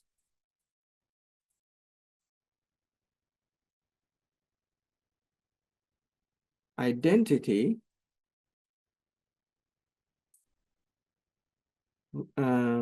tài sắc danh thực, consumption, and rest. Okay, the focus of humanity, the focus of human nature is desire and imagination. And our desire and imagination about resources, appearances, identity, consumption, and rest, which give rise to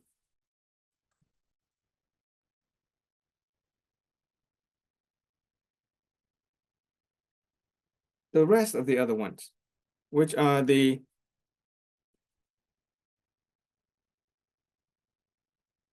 displeasure,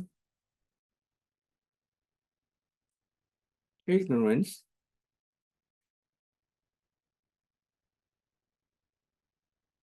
pride,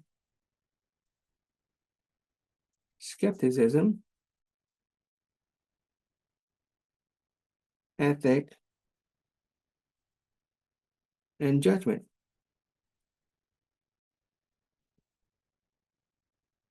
Okay, we have desire about resources, let's say money and power. If our desires are met, we become satisfied. If we have desire about money and we're very good about making money, we can become very confident and arrogant over time. We have desire about money and our family members give us a loan whenever we need to. We can become very trusting. We have desire that, and we are altruistic in our desire. We want to give people money. We can initiate our sense of benevolence. Okay, if our desires are not met, let's say we're imagining about money and influence, and our desires are not met, then we can quickly switch over to the displeasure part. And if our desires are not met, we may turn from not only displeasure and wrathful, but we can do something very cruel to other people. We can hurt them.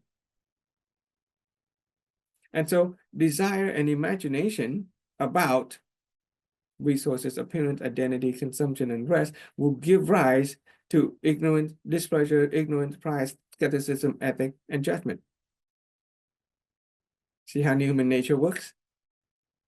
It's nice to have a little map helping us navigate our desire and imagination, help us to navigate the human nature.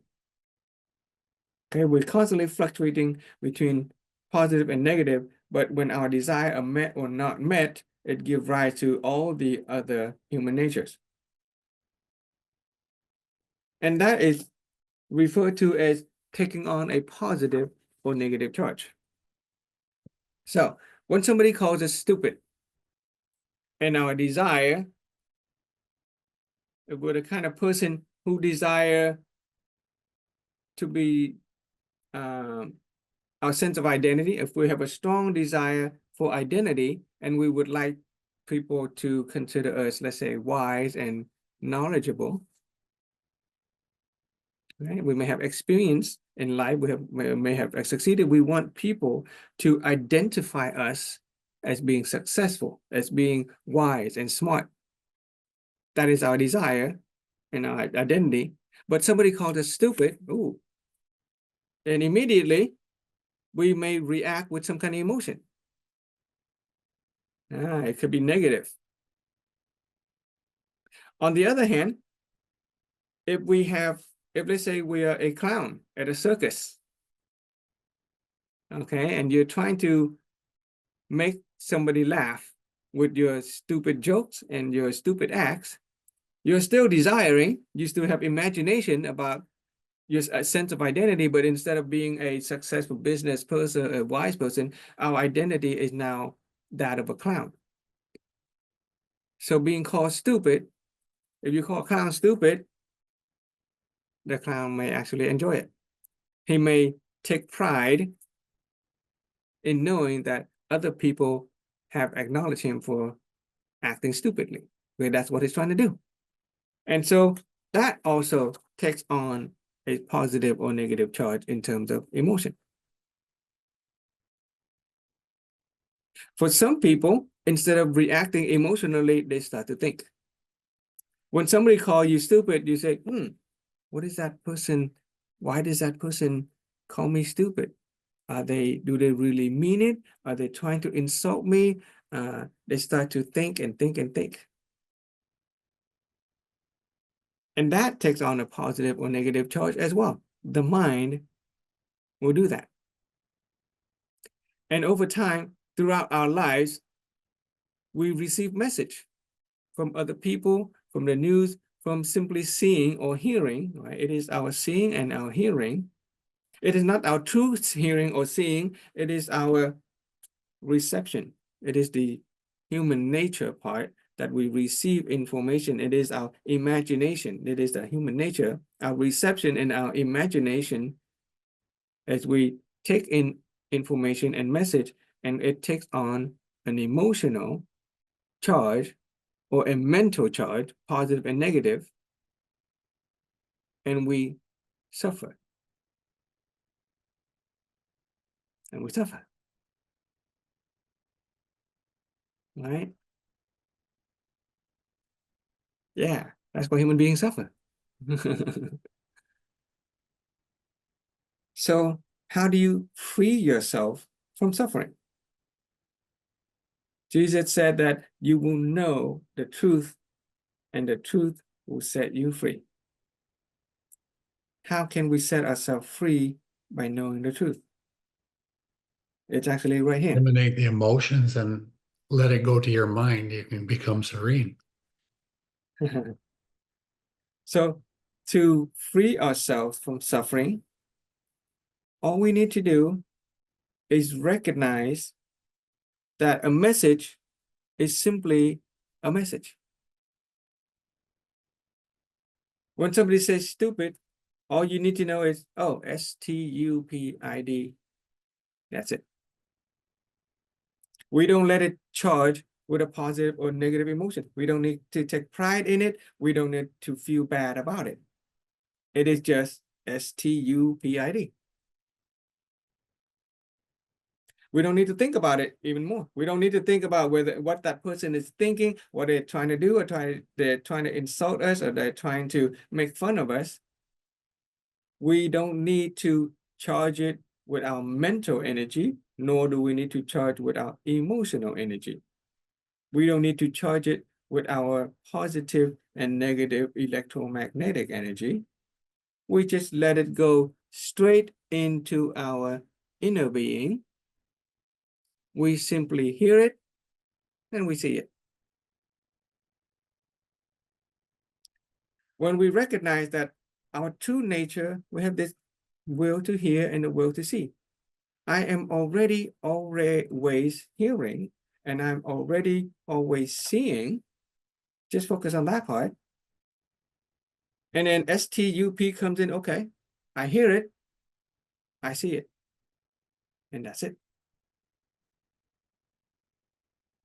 No emotional charge, no mental energy, no heaviness. You can be very light. And if you do that with every message that comes in, especially one that are undesirable, when something that is desirable, sure, you can keep it. But even then, don't keep it for too long. If it gets too positive for too long, it will swing back to being negative. If you allow your emotional and your mental energy to fluctuate between positive and negatively all the time, we're going to drain our energy. We're going to get tired. Because emotion and the mind is, very costly in terms of energy. We're going to get tired.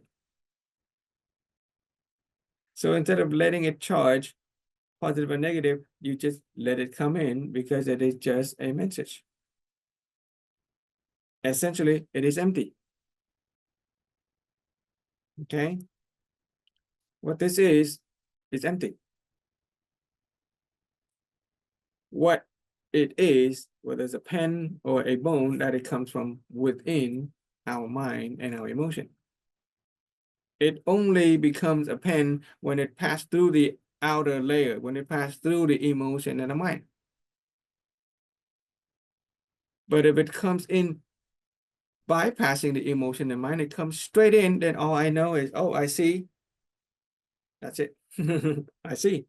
Yeah, I see it. And not only I see, I know that I see.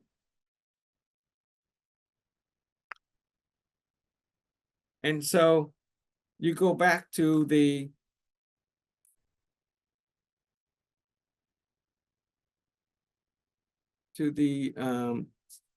nature of emptiness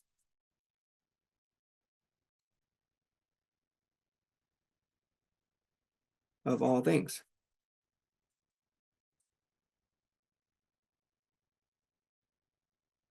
Okay, when something comes into our inner being and it is empty, it doesn't take on any charge, it is not heavy, it does not drag us down, then we can float above the flood very lightly. And to do that, we say that we welcomely receive. Or we simply, welcome it. Welcomely receive.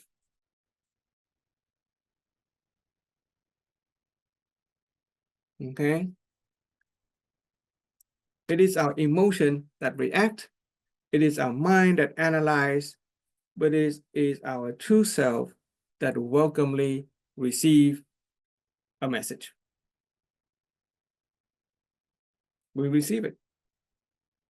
We don't charge it with any positive or negative emotion.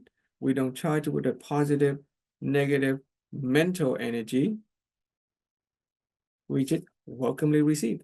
And because it has no charge, it is highly balanced, it is totally light, it is totally empty, then we can welcomely receive unlimited.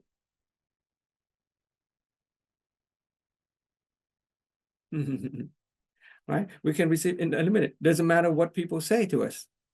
They can compliment us or they can insult us. It is not a compliment or an insult unless it goes through the outer layer. But if it comes straight into our inner being, it is simply a message. And we can welcomely receive it without being pulled down by it. And that is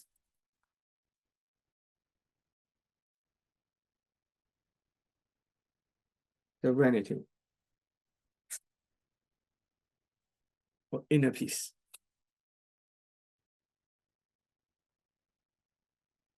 Okay. It is by recognizing our true self, by recognizing this simple truth within ourselves that we already always hear, already always see, the will to hear, the will to see. You just notice that, and then we can experience peace. We can be free from the constraint of the mind and the ego. We can be free from the weight of positive and negative emotion and positive and negative ego. And the truth is so simple. It is not that complicated, right? And the more simple you make it, the simple, the more easily we're going to experience peace. If we think too much, we try to analyze. You can't analyze the inner being. You cannot analyze our true self. You can only just know.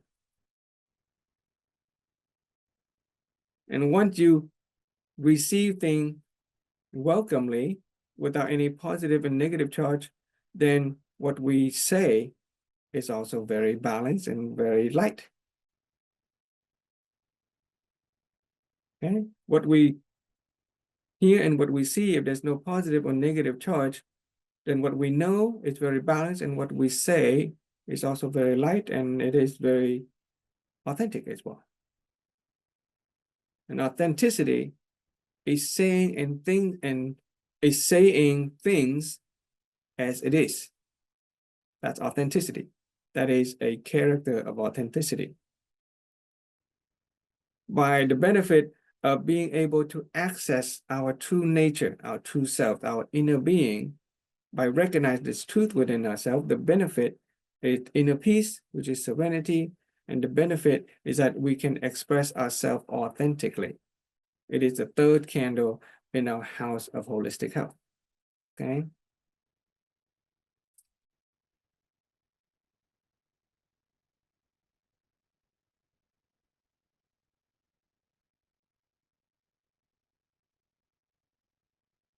Emptiness of,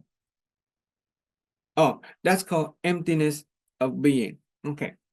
So when we recognize that the nature of all things is empty, okay, all things have its emptiness of meaning, the benefit is that we recognize the nature of emptiness of being. Okay, I'll write that down.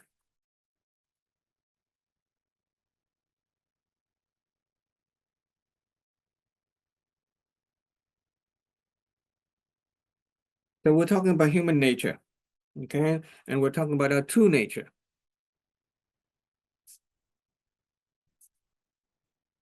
Emptiness of being. Okay, emptiness of being. That is our true nature. Okay, I'll draw that picture again for you guys in this page. Okay, we have the will.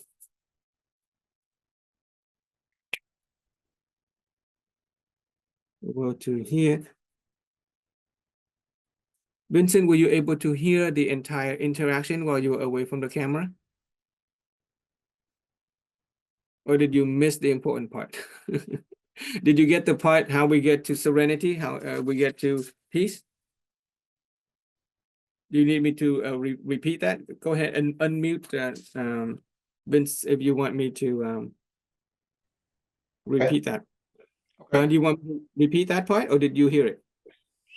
If you can, that will be great. But Okay, I can repeat it for you. Okay, yeah, that's important. Okay, that is the gist. That is the main point. That is the main point of realization and enlightenment, and it will free you from suffering. But if you miss it, then I will have to go back and share it again. So it's okay. I can listen back while on YouTube. Okay. no, So- it's okay, because we're here. We're gonna need to get this basic before we move on. So I don't mind repeating it, and I'm sure other people would not mind repeating it. Thank you. This inner part, this is called our inner being. Okay, it's called our inner being. It is also called our true self or our true nature. Okay, it is the truth within us. Okay, we always have that will to hear, the will to say, the will to know. Okay, we are already always hearing, we are already always seeing. That's a simple truth. There's nothing complicated about it. The more you think about it, the more you're gonna lose it. Just know that we have this will to hear and the will to see, that we're always hearing, we're always seeing. Okay, the hearing and the seeing is not what we hear and what we see, it is the hearing and the seeing. It is called our true nature. Right outside of our true nature, if you get a chance to draw, have you been able to draw this? It's important, see if you can try to draw this, okay? Draw a circle but leave a gap. And then draw another circle and leave a gap. Okay, right outside of our true nature, we have the human nature. And human nature, we have the mind. Okay, which could be also called our ego, our ego mind. And right outside of our mind, we have our feeling emotion.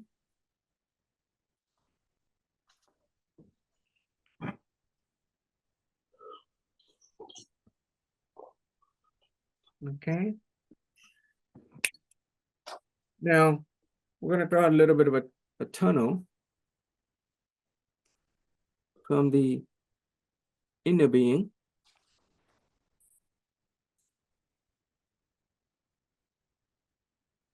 So when somebody says something to us, or when we hear a news or we read a story, we refer to that as a message. We're getting a message from the outside world. Okay? And if somebody, let's say, call us stupid, well, if somebody called you stupid, what's the first thing that happened inside you, Vince? We got emotional, You think you get emotion, right? Yeah. normal reaction. Okay. Your normal, you don't react? We emotional, emotionally react. Yeah, we react. Yeah. With the feelings and emotion, we react. Okay. And we react positively or negative.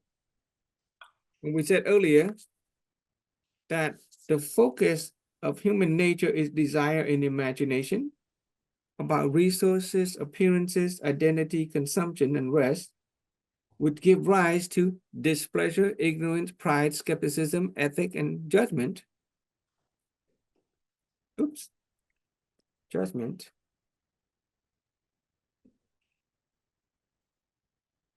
What somebody call us stupid depends on our human nature or how our personality.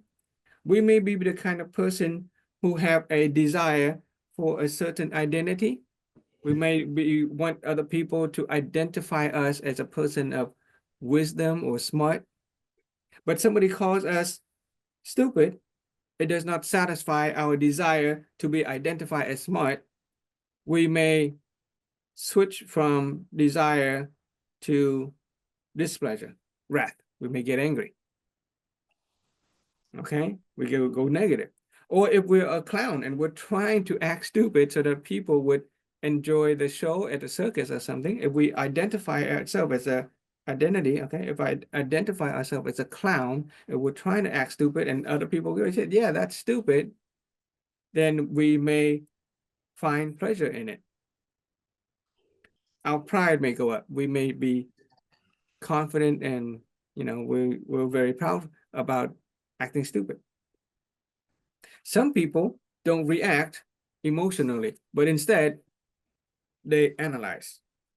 it is the mind that takes over and they start to analyze. So when it comes to the level of the mind, we say that we use it to analyze. Okay, we use our emotion to react and we use the mind to analyze. They might not react emotionally, but they started thinking, oh, is that person trying to insult me? Is that person, really like me? We start to think and think and think and think and think. And just as the emotion and the mind has a positive and negative energy polarity, this message, if it goes through the levels of the emotion in the mind, if it goes down here, it takes on a positive or negative energy charge. And because it takes on a positive or negative energy charge, it is no longer true. It has become something else. It has become a part of our emotion. It becomes a part of our mind. It is no longer true. Because another person who received that same message will have a different reaction. They have a different mindset about it. And because they're different, it can be true. It is not, because the truth is something that does not change over space and time. If it is a relative truth, that is not a truth, it's just an opinion. It is just somebody's perspective. Okay? Because something to be true, it has to be the same throughout time. It does not change in order for that to be true. Okay, think about that statement. And anyway, if it takes on a positive or negative charge, it becomes heavy. And over time, imagine every message that we receive takes on a positive or negative charge. We react to everything. We think about everything. After a while, our life is full of charges, positive and negative. It can be pretty heavy. It's called suffering. Okay? That is suffering. We suffer when we react. We suffer when we analyze the message that we encounter. Some people tend to take pride in the word passion. Somebody very passionate about some subject. But the word passion has its root in Latin, meaning to suffer. Okay? There's a movie called The Passion of Christ, which literally say the suffering of Christ. To be compassionate, common together, common community. Compassion meaning to feel the other person's, to suffer together, to feel the other person's suffering. So human being, we suffer. Why? Because we allow the emotion and the mind to take on a positive or negative charge. So how do we free ourselves? Well, fortunately, Jesus has said that if we know the truth, then the truth will set you free. And the truth is simple. We already always hear and we already always see. And that does not change over space or time. We have the will to hear and the will to see. So we just kind of focus on the will to hear and the will to see. And so whenever a message comes in, instead of letting it take on a positive or negative charge in the level of the emotion or the mind, we simply receive it. This is for the true self, okay? So this is the level of the true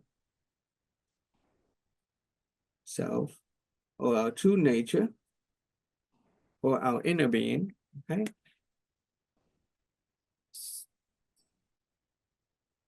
So instead of letting our emotion and our mind take over, we simply welcomely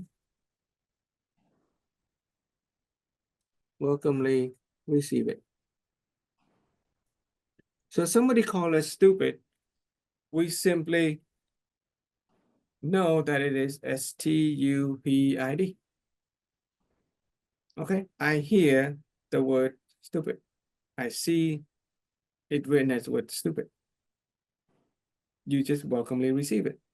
Don't think about what it means. It is the meaning that give rise to positive and negative polarity. It is the emotion that give rise to positive and negative energy within our being, and that is suffering.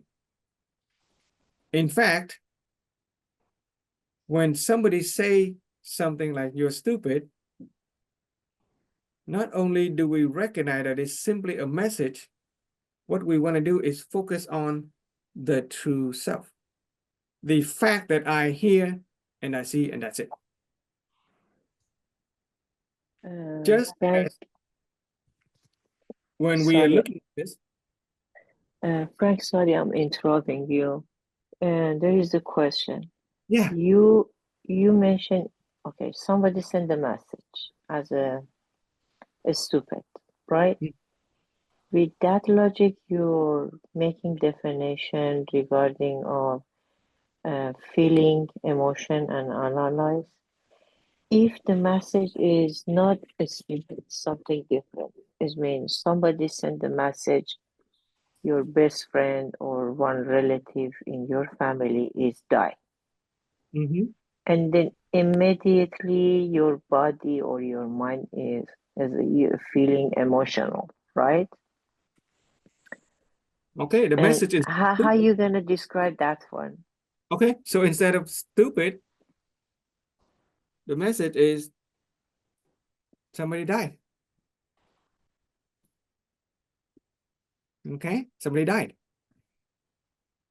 Now, the human nature Huh? is desire and imagination. We have certain desire about certain people. We have imagination about certain people. And the message comes in that that person died. If we allow it to go through the outside layers of the emotion, then immediately we start to feel. We may feel bad.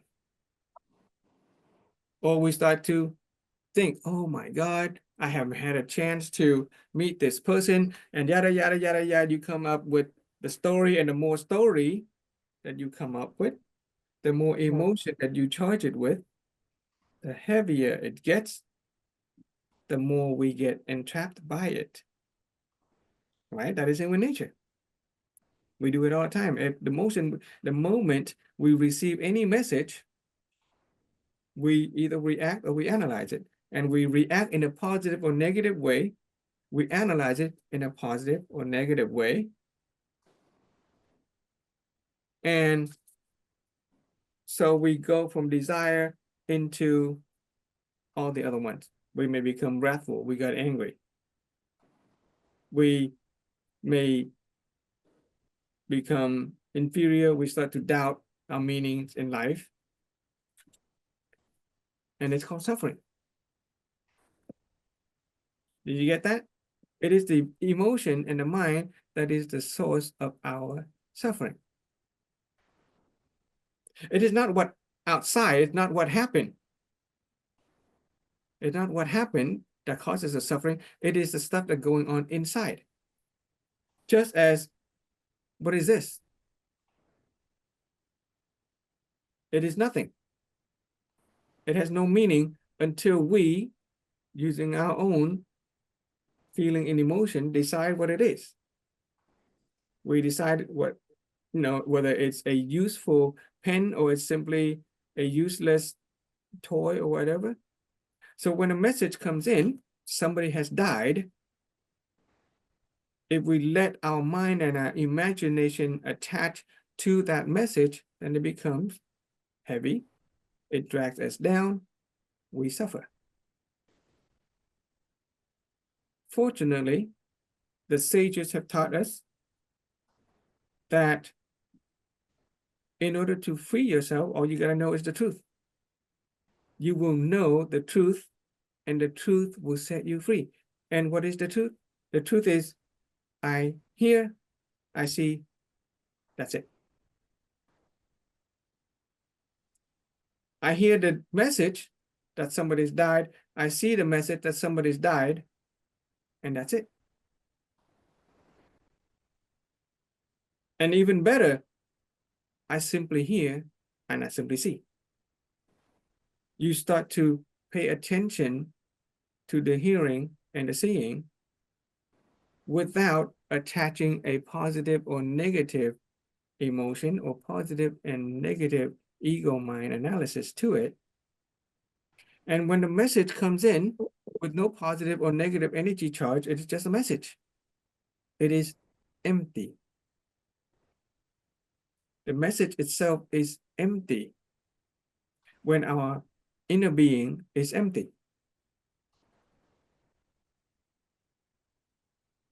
And when you can let the message comes in with emptiness and your inner being is empty, and it's very light. It's very light.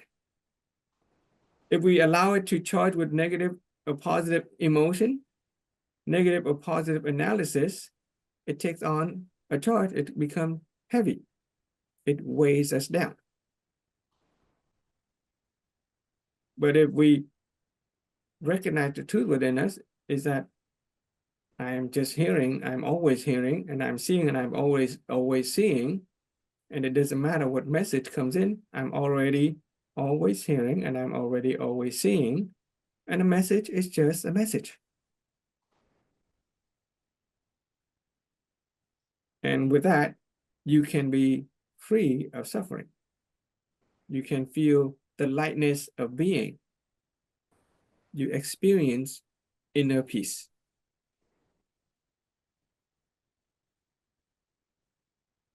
Did you get that? Yeah, thank you. You got it? You sure? Yeah. Split second that message comes in, are you not already analyzing because you've heard, you've seen it? That's That split second you're already analyzing. So that's that is because we have been residing in this space for too long. But fortunately, we have been taught that there is something much, much deeper. It is that truth. So just focus on that truth that I know, I hear, and I know that I see. And you can use this practice to practice when things are not intense. When you got nothing better to do, just be at peace. When you got nothing better to do, just kind of realize, oh, okay, I'm already hearing and I'm already seeing, and that's it. Just make that a practice. And you can, in a few seconds, you said immediately you can start feel the lightness of being, and you can feel peace. That can become your daily practice. Instead of letting our mind wander about things and start thinking, analyzing, you just kind of go back to that truth within yourself. Okay, at any moment, I'm hearing and I'm seeing, and I know that I'm hearing and I know that I'm seeing, and that's it. It becomes a meditative practice. Another way to practice is called mindfulness. Okay, so there's, these are practices that people do. Mind. How many L is in mindfulness? 1 L or 2 L? Mindfulness. 2 L? Yeah. Mindfulness. It's a silly word to say mindfulness because, we don't want to be full of the mind stuff. The word came out back when human beings were not even conscious. We don't pay any mind. We do things automatically. We react and we don't pay any mind. To be mindful is to pay attention to what we are doing and not let our mind wander. It doesn't mean to put your mind full of stuff, right? The idea of being mindful is to pay attention to what you were doing at the moment. So when you get up in the morning and you're taking a shower or washing your face, instead of letting your mind wander about what's going to happen with work later on, what I'm going to have for breakfast later, how the traffic, forget all of that. Instead, just focus on the feeling of the water in your hand or across your body. That is mindfulness. When you walk down the stair from your house to the garage, pay attention to every single step, being in the moment. That is mindfulness. And because you are not letting your mind wander, you're not taking a positive or negative charge, all you have is that single moment, and that you just focus on that act that you're doing, and you can feel light. And if your mind does wander, okay, we're used to running this engine, this motor called the mind. We're so used to it. And if you find yourself wandering, then what you can do is tell yourself some words that can help you stop. Okay, you can tell yourself, okay, stop thinking, or stop it, drop it. Okay, or just cease. Okay, release. These are just one word meditation, or I like the word let go. Let it go. Let it go. Is that a song from the movie Frozen? Let go. Let go of the thought. Let go of that emotion. Drop it. If our emotion and our mind is like a heavy backpack and you want to be light, all you gotta do is drop it. You don't have to get rid of it forever. You don't have to drop it forever. If any time you wanted to pick it up, you can always pick it back up.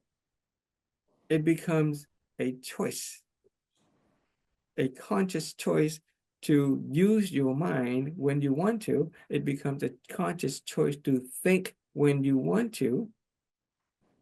But when you're not using it, just let it go. Let go of the thought. Let go like a heavy burden, just let go. So when your friends or somebody calls you and says somebody has died, for a single moment, just let go. And then the next moment, if you want to pick it back up and start analyze, sure, what do I need to do next? Do I need to, attend a funeral? Do I need to call and help them feel better?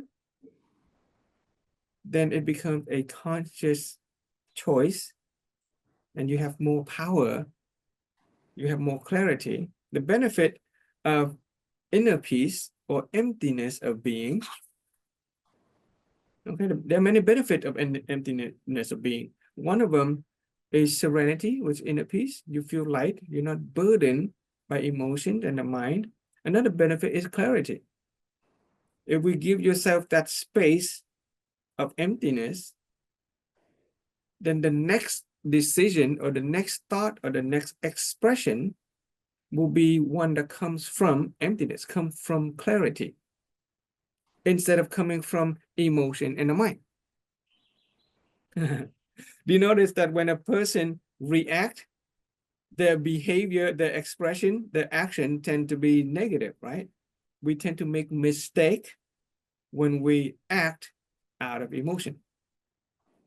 We tend to make choices that, when attached to the ego mind, our desire and our imagination, all this stuff, when we act out of the human nature, whether it's positive or negative, those choices usually turn out to be bad, even though at that moment, it is the best choice that we know how to make.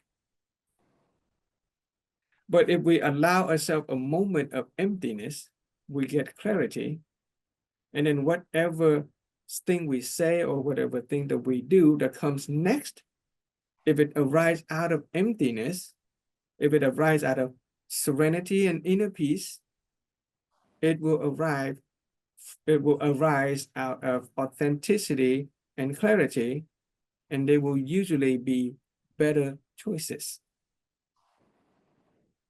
And now that we have learned this philosophy, we learn how to submit ourselves to universal principles and natural laws, then we're going to make choices that align with our desire instead of go against our desire.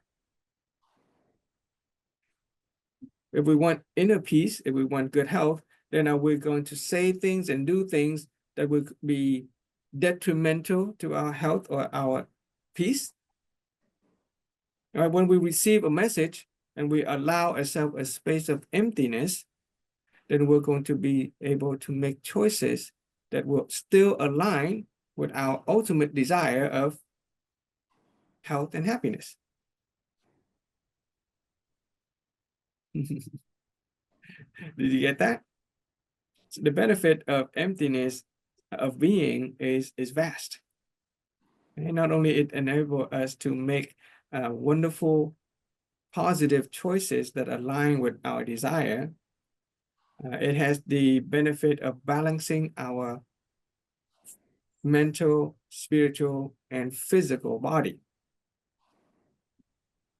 Notice that when a person reacts negatively, they get angry or something, their entire body tenses up. The blood pressure rises. They get a stroke, the heart attack. Okay, those are the negative consequences of letting our human nature take hold of us. A person, on the other hand, who experiences emptiness of being, who can tap into that inner peace, maintain clarity and wisdom, the blood pressure remains low, the body is relaxed, the heart is healthy, they live long, healthy, happy life. Just look at the monks versus the people, who are in the psychiatric ward. The human nature, right? In the science psychology, it is a study of human nature. They study pathology. They study illnesses and diseases. And you can come up with 1,000 diagnoses for illness and diseases, and you still have no formula for peace. But fortunate for us, we're in this Zoom, we are benefiting from the wisdom of the ages, wisdom from enlightened human beings as well as divine beings, that we get to learn the truth within ourselves. We learn to access the already always hearing, the already always seeing, the most precious things that is so deep in us. And it's there, we never lost it. It just gets covered up by the emotion and the mind. Like the story of the demons and human, right? The demons stole the truth within us, but they didn't hide it anywhere. They didn't hide it outside. They hid it deep within us. But we make the mistake of looking for outside of us for things that make us happy. And so we're always lost because we're looking for things outside. But the map is already here. The map is inside of us. We have the truth, which is the will to hear, the will to see. And access that emptiness of being, will experience inner peace, serenity. Okay. And if we have to use our emotion and our mind, there's a positive way of doing about it. If we have to react emotionally, react with the positive energy of honoring gratitude. Okay? If we cannot access inner peace, that's fine. It may take some practice for some people. If we have to react, choose to react with honoring gratitude. At all time, at all place, we can be grateful for many things. We can be grateful for the air that we breathe, keeps us alive. We can be grateful when somebody gives us a message that somebody has died. We can be grateful for the person who gave us the message. Be grateful for people. We honor the message. If we have to react, if we have to use our emotion and our feeling, focus on the positive emotion and feeling. Science has already demonstrated that the feeling of gratitude and honoring is a very high energy. It has a healing power. When people experience cancer and and depression and things like that, therapists and doctor would advise them, you need to focus on being grateful. Okay, honoring gratitude has a healing component because it's very high energy. The higher the energy, the closer it is to our inner being. The further away we go, our inner being has very high energy, like light energy, very high frequency. But at the same time, it's very balanced. It doesn't oscillate very big. It is our emotion and our mind that fluctuate. We go positive and we go negative. And that is suffering. And the farther away we go from our true self, the more fluctuation, the more positive and more negative, hence the more suffering. So even if we have to operate within the level of the own emotion, we can choose. The root cause of life begins with me. I can choose the emotion of honoring gratitude. And if we have to analyze, some people have the tendency to think. Okay, then we initiate the energy of magnanimity.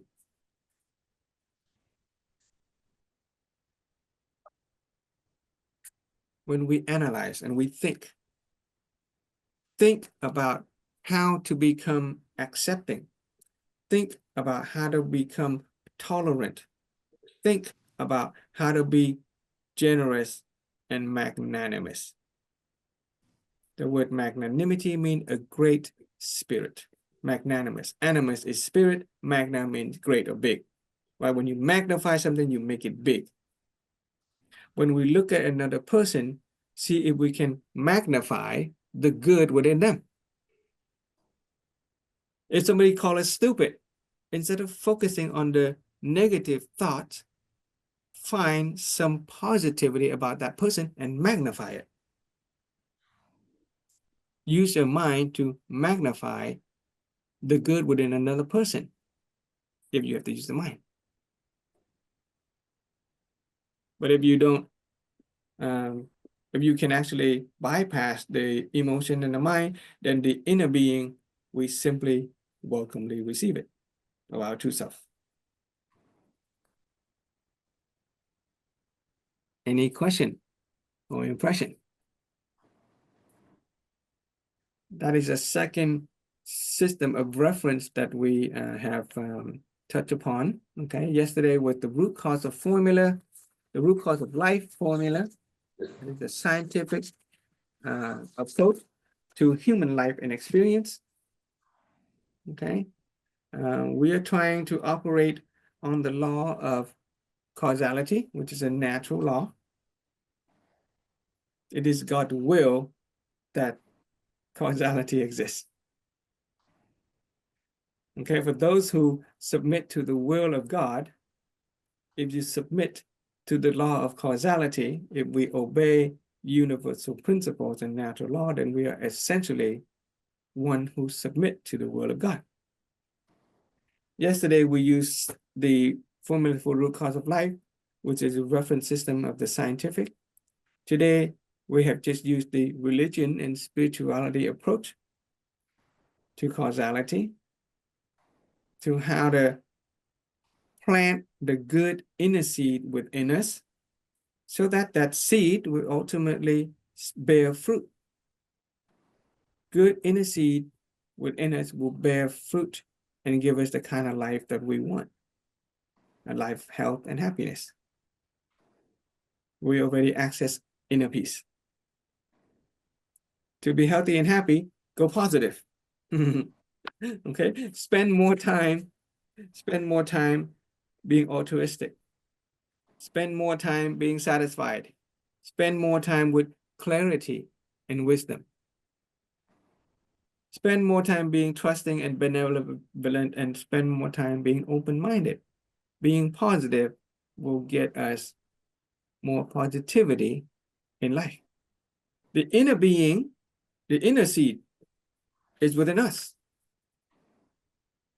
The emotional and the emotion and mental energy, that positivity that's inside it, that is the inner seed. But the inner seed will grow into a tree that will sprout fruit. And eventually, the external circumstances, the things that the reality of life, if we have a good inner seed, then we're going to experience the kind of life that has a lot of, positivity as well. If we have positive inner seed, we're going to bear positive fruit. Does that make sense? Yeah? Any lesson, impression, or realization before we take a break? I think we should take it. For me, Mhm. to be in this situation, we need to practice. You need to what? Practice? Practice. Yeah. To practice to make our emotion positive. When you are in social media or in society, is kind of hard to do this practice, but Mhm. mostly is my experience. You have to be most of the time alone by yourself to practice this one first, to get that strong and powerful, to not be emotion immediately when give the message or they're gonna send you message. When you Yeah. are in the social media, when you are in the bunch of the community full of people, because non-stop they're gonna input you different messages and your mind absorbing everything. But if you be in silence and by yourself, you can practice better. Well, even when we learned it yesterday with the root cause of life formula, we can monitor what we see in here. Okay. First, you realize that we are already always seeing and we're already always hearing. We can't stop that. But we can monitor what we hear and what we see. Whether we're by ourselves or with other people in social media, we can start to pay attention to the content that comes in, that message, right? That message. You can start paying attention to it. And then you can choose. We can choose to decide what we make it part of our knowing. We can choose to change the way we say things. Okay? So in this one, if we cannot let things go in without taking on emotion in the mind, then at least we can start to monitor. It is a practice that you said, we can start monitor what people say and things and say and do. And then we can choose to stay in that situation or remove ourselves from that situation. If we do not have the strength of will, if we not have the serenity to be at peace in that negative environment, then we at least have the choice to remove ourselves from that environment. Right.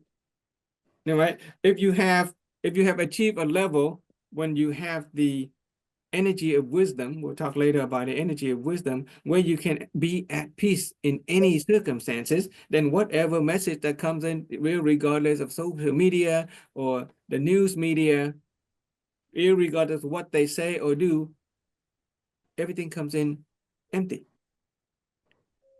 And because things comes in empty, it doesn't take on any weight, then you can take in an infinite amount of message and not be weighed down by it.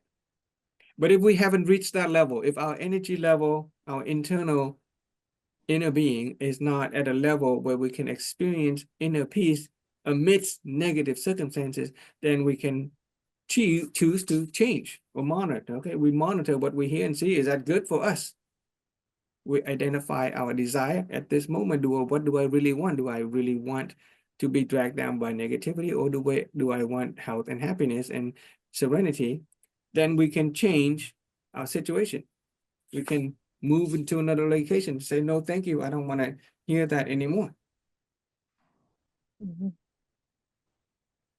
Right? And we practice let's say we can't change the situation. Okay, well, let's say we're at work and people are saying negative and we can't remove ourselves. Let's say we're in a meeting room and people are being negative.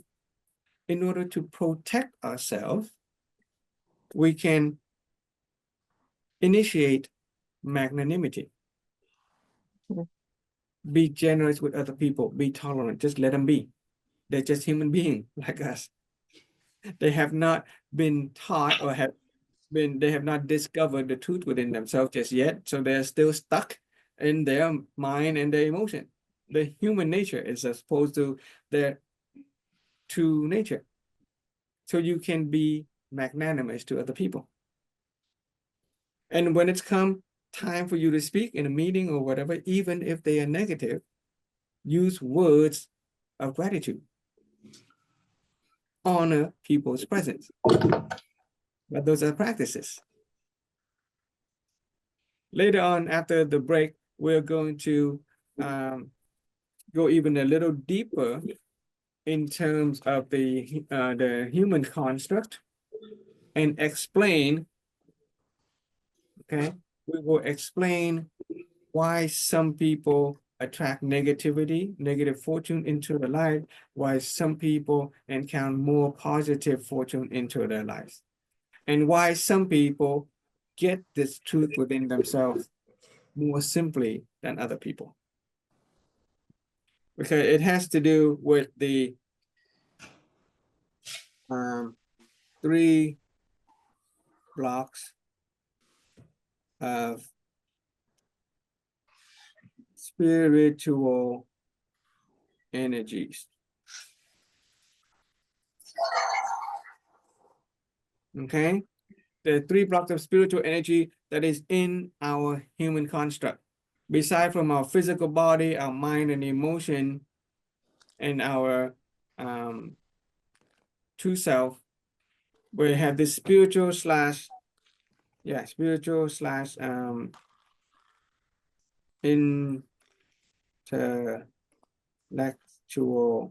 energies. Okay, and they are good fortune, the energy of good fortune, the energy of bad fortune,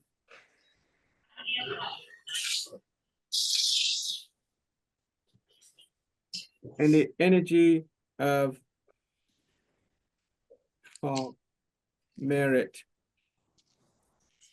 Okay, we'll talk about that later. Why somebody experienced positivity, good fortune, why somebody experienced bad fortune, why somebody can understand the human concept more simply than other people. Okay. Let's take a break. Unless anybody have any other questions or sharing. No question. Thank you. I haven't had breakfast yet, so how long do you guys, how long of a break do you guys want to do? Maybe 15 minutes, half an hour? Let's do half an hour break, okay? Yeah, my stomach's sending me a message. I need There to you go. gratitude. We can't we can't go empty on that one, right? We cannot go empty, get it? We can't go empty. Yeah, I love that one. You're great. Oh man. Okay. Let's take a 30-minute break. Okay. Let's be back. Be back. It's now 7:20. Let's give it a 8. 50. Let's make it 8. Okay, be back. 8 a.m. Thank you. Okay. That will be 22 hours. Hey Frank. Yes. Hi. I'm in Vietnam right now, so it's about to be like 9:30 Yeah. like PM. So I'm just gonna take a shower and Hit the sack. Go to yeah, sleep. hit the sack. Yeah, pretty much. Yeah. Hit the sack. No problem. Okay. Yeah. Thank you so much, Hui. I'm grateful for Yeah. your presence today. Okay. You're very much welcome. I'm very grateful and appreciate of Yeah. you teaching this lesson. Did you get anything, new today? Did anything No, this is the same thing, but it's Mhm. just translated in English, right? Okay. Okay, yeah. Yeah. Okay. Great. Awesome. Okay, you take Thank you care. very much. Okay, bye-bye. Bye. Mhm.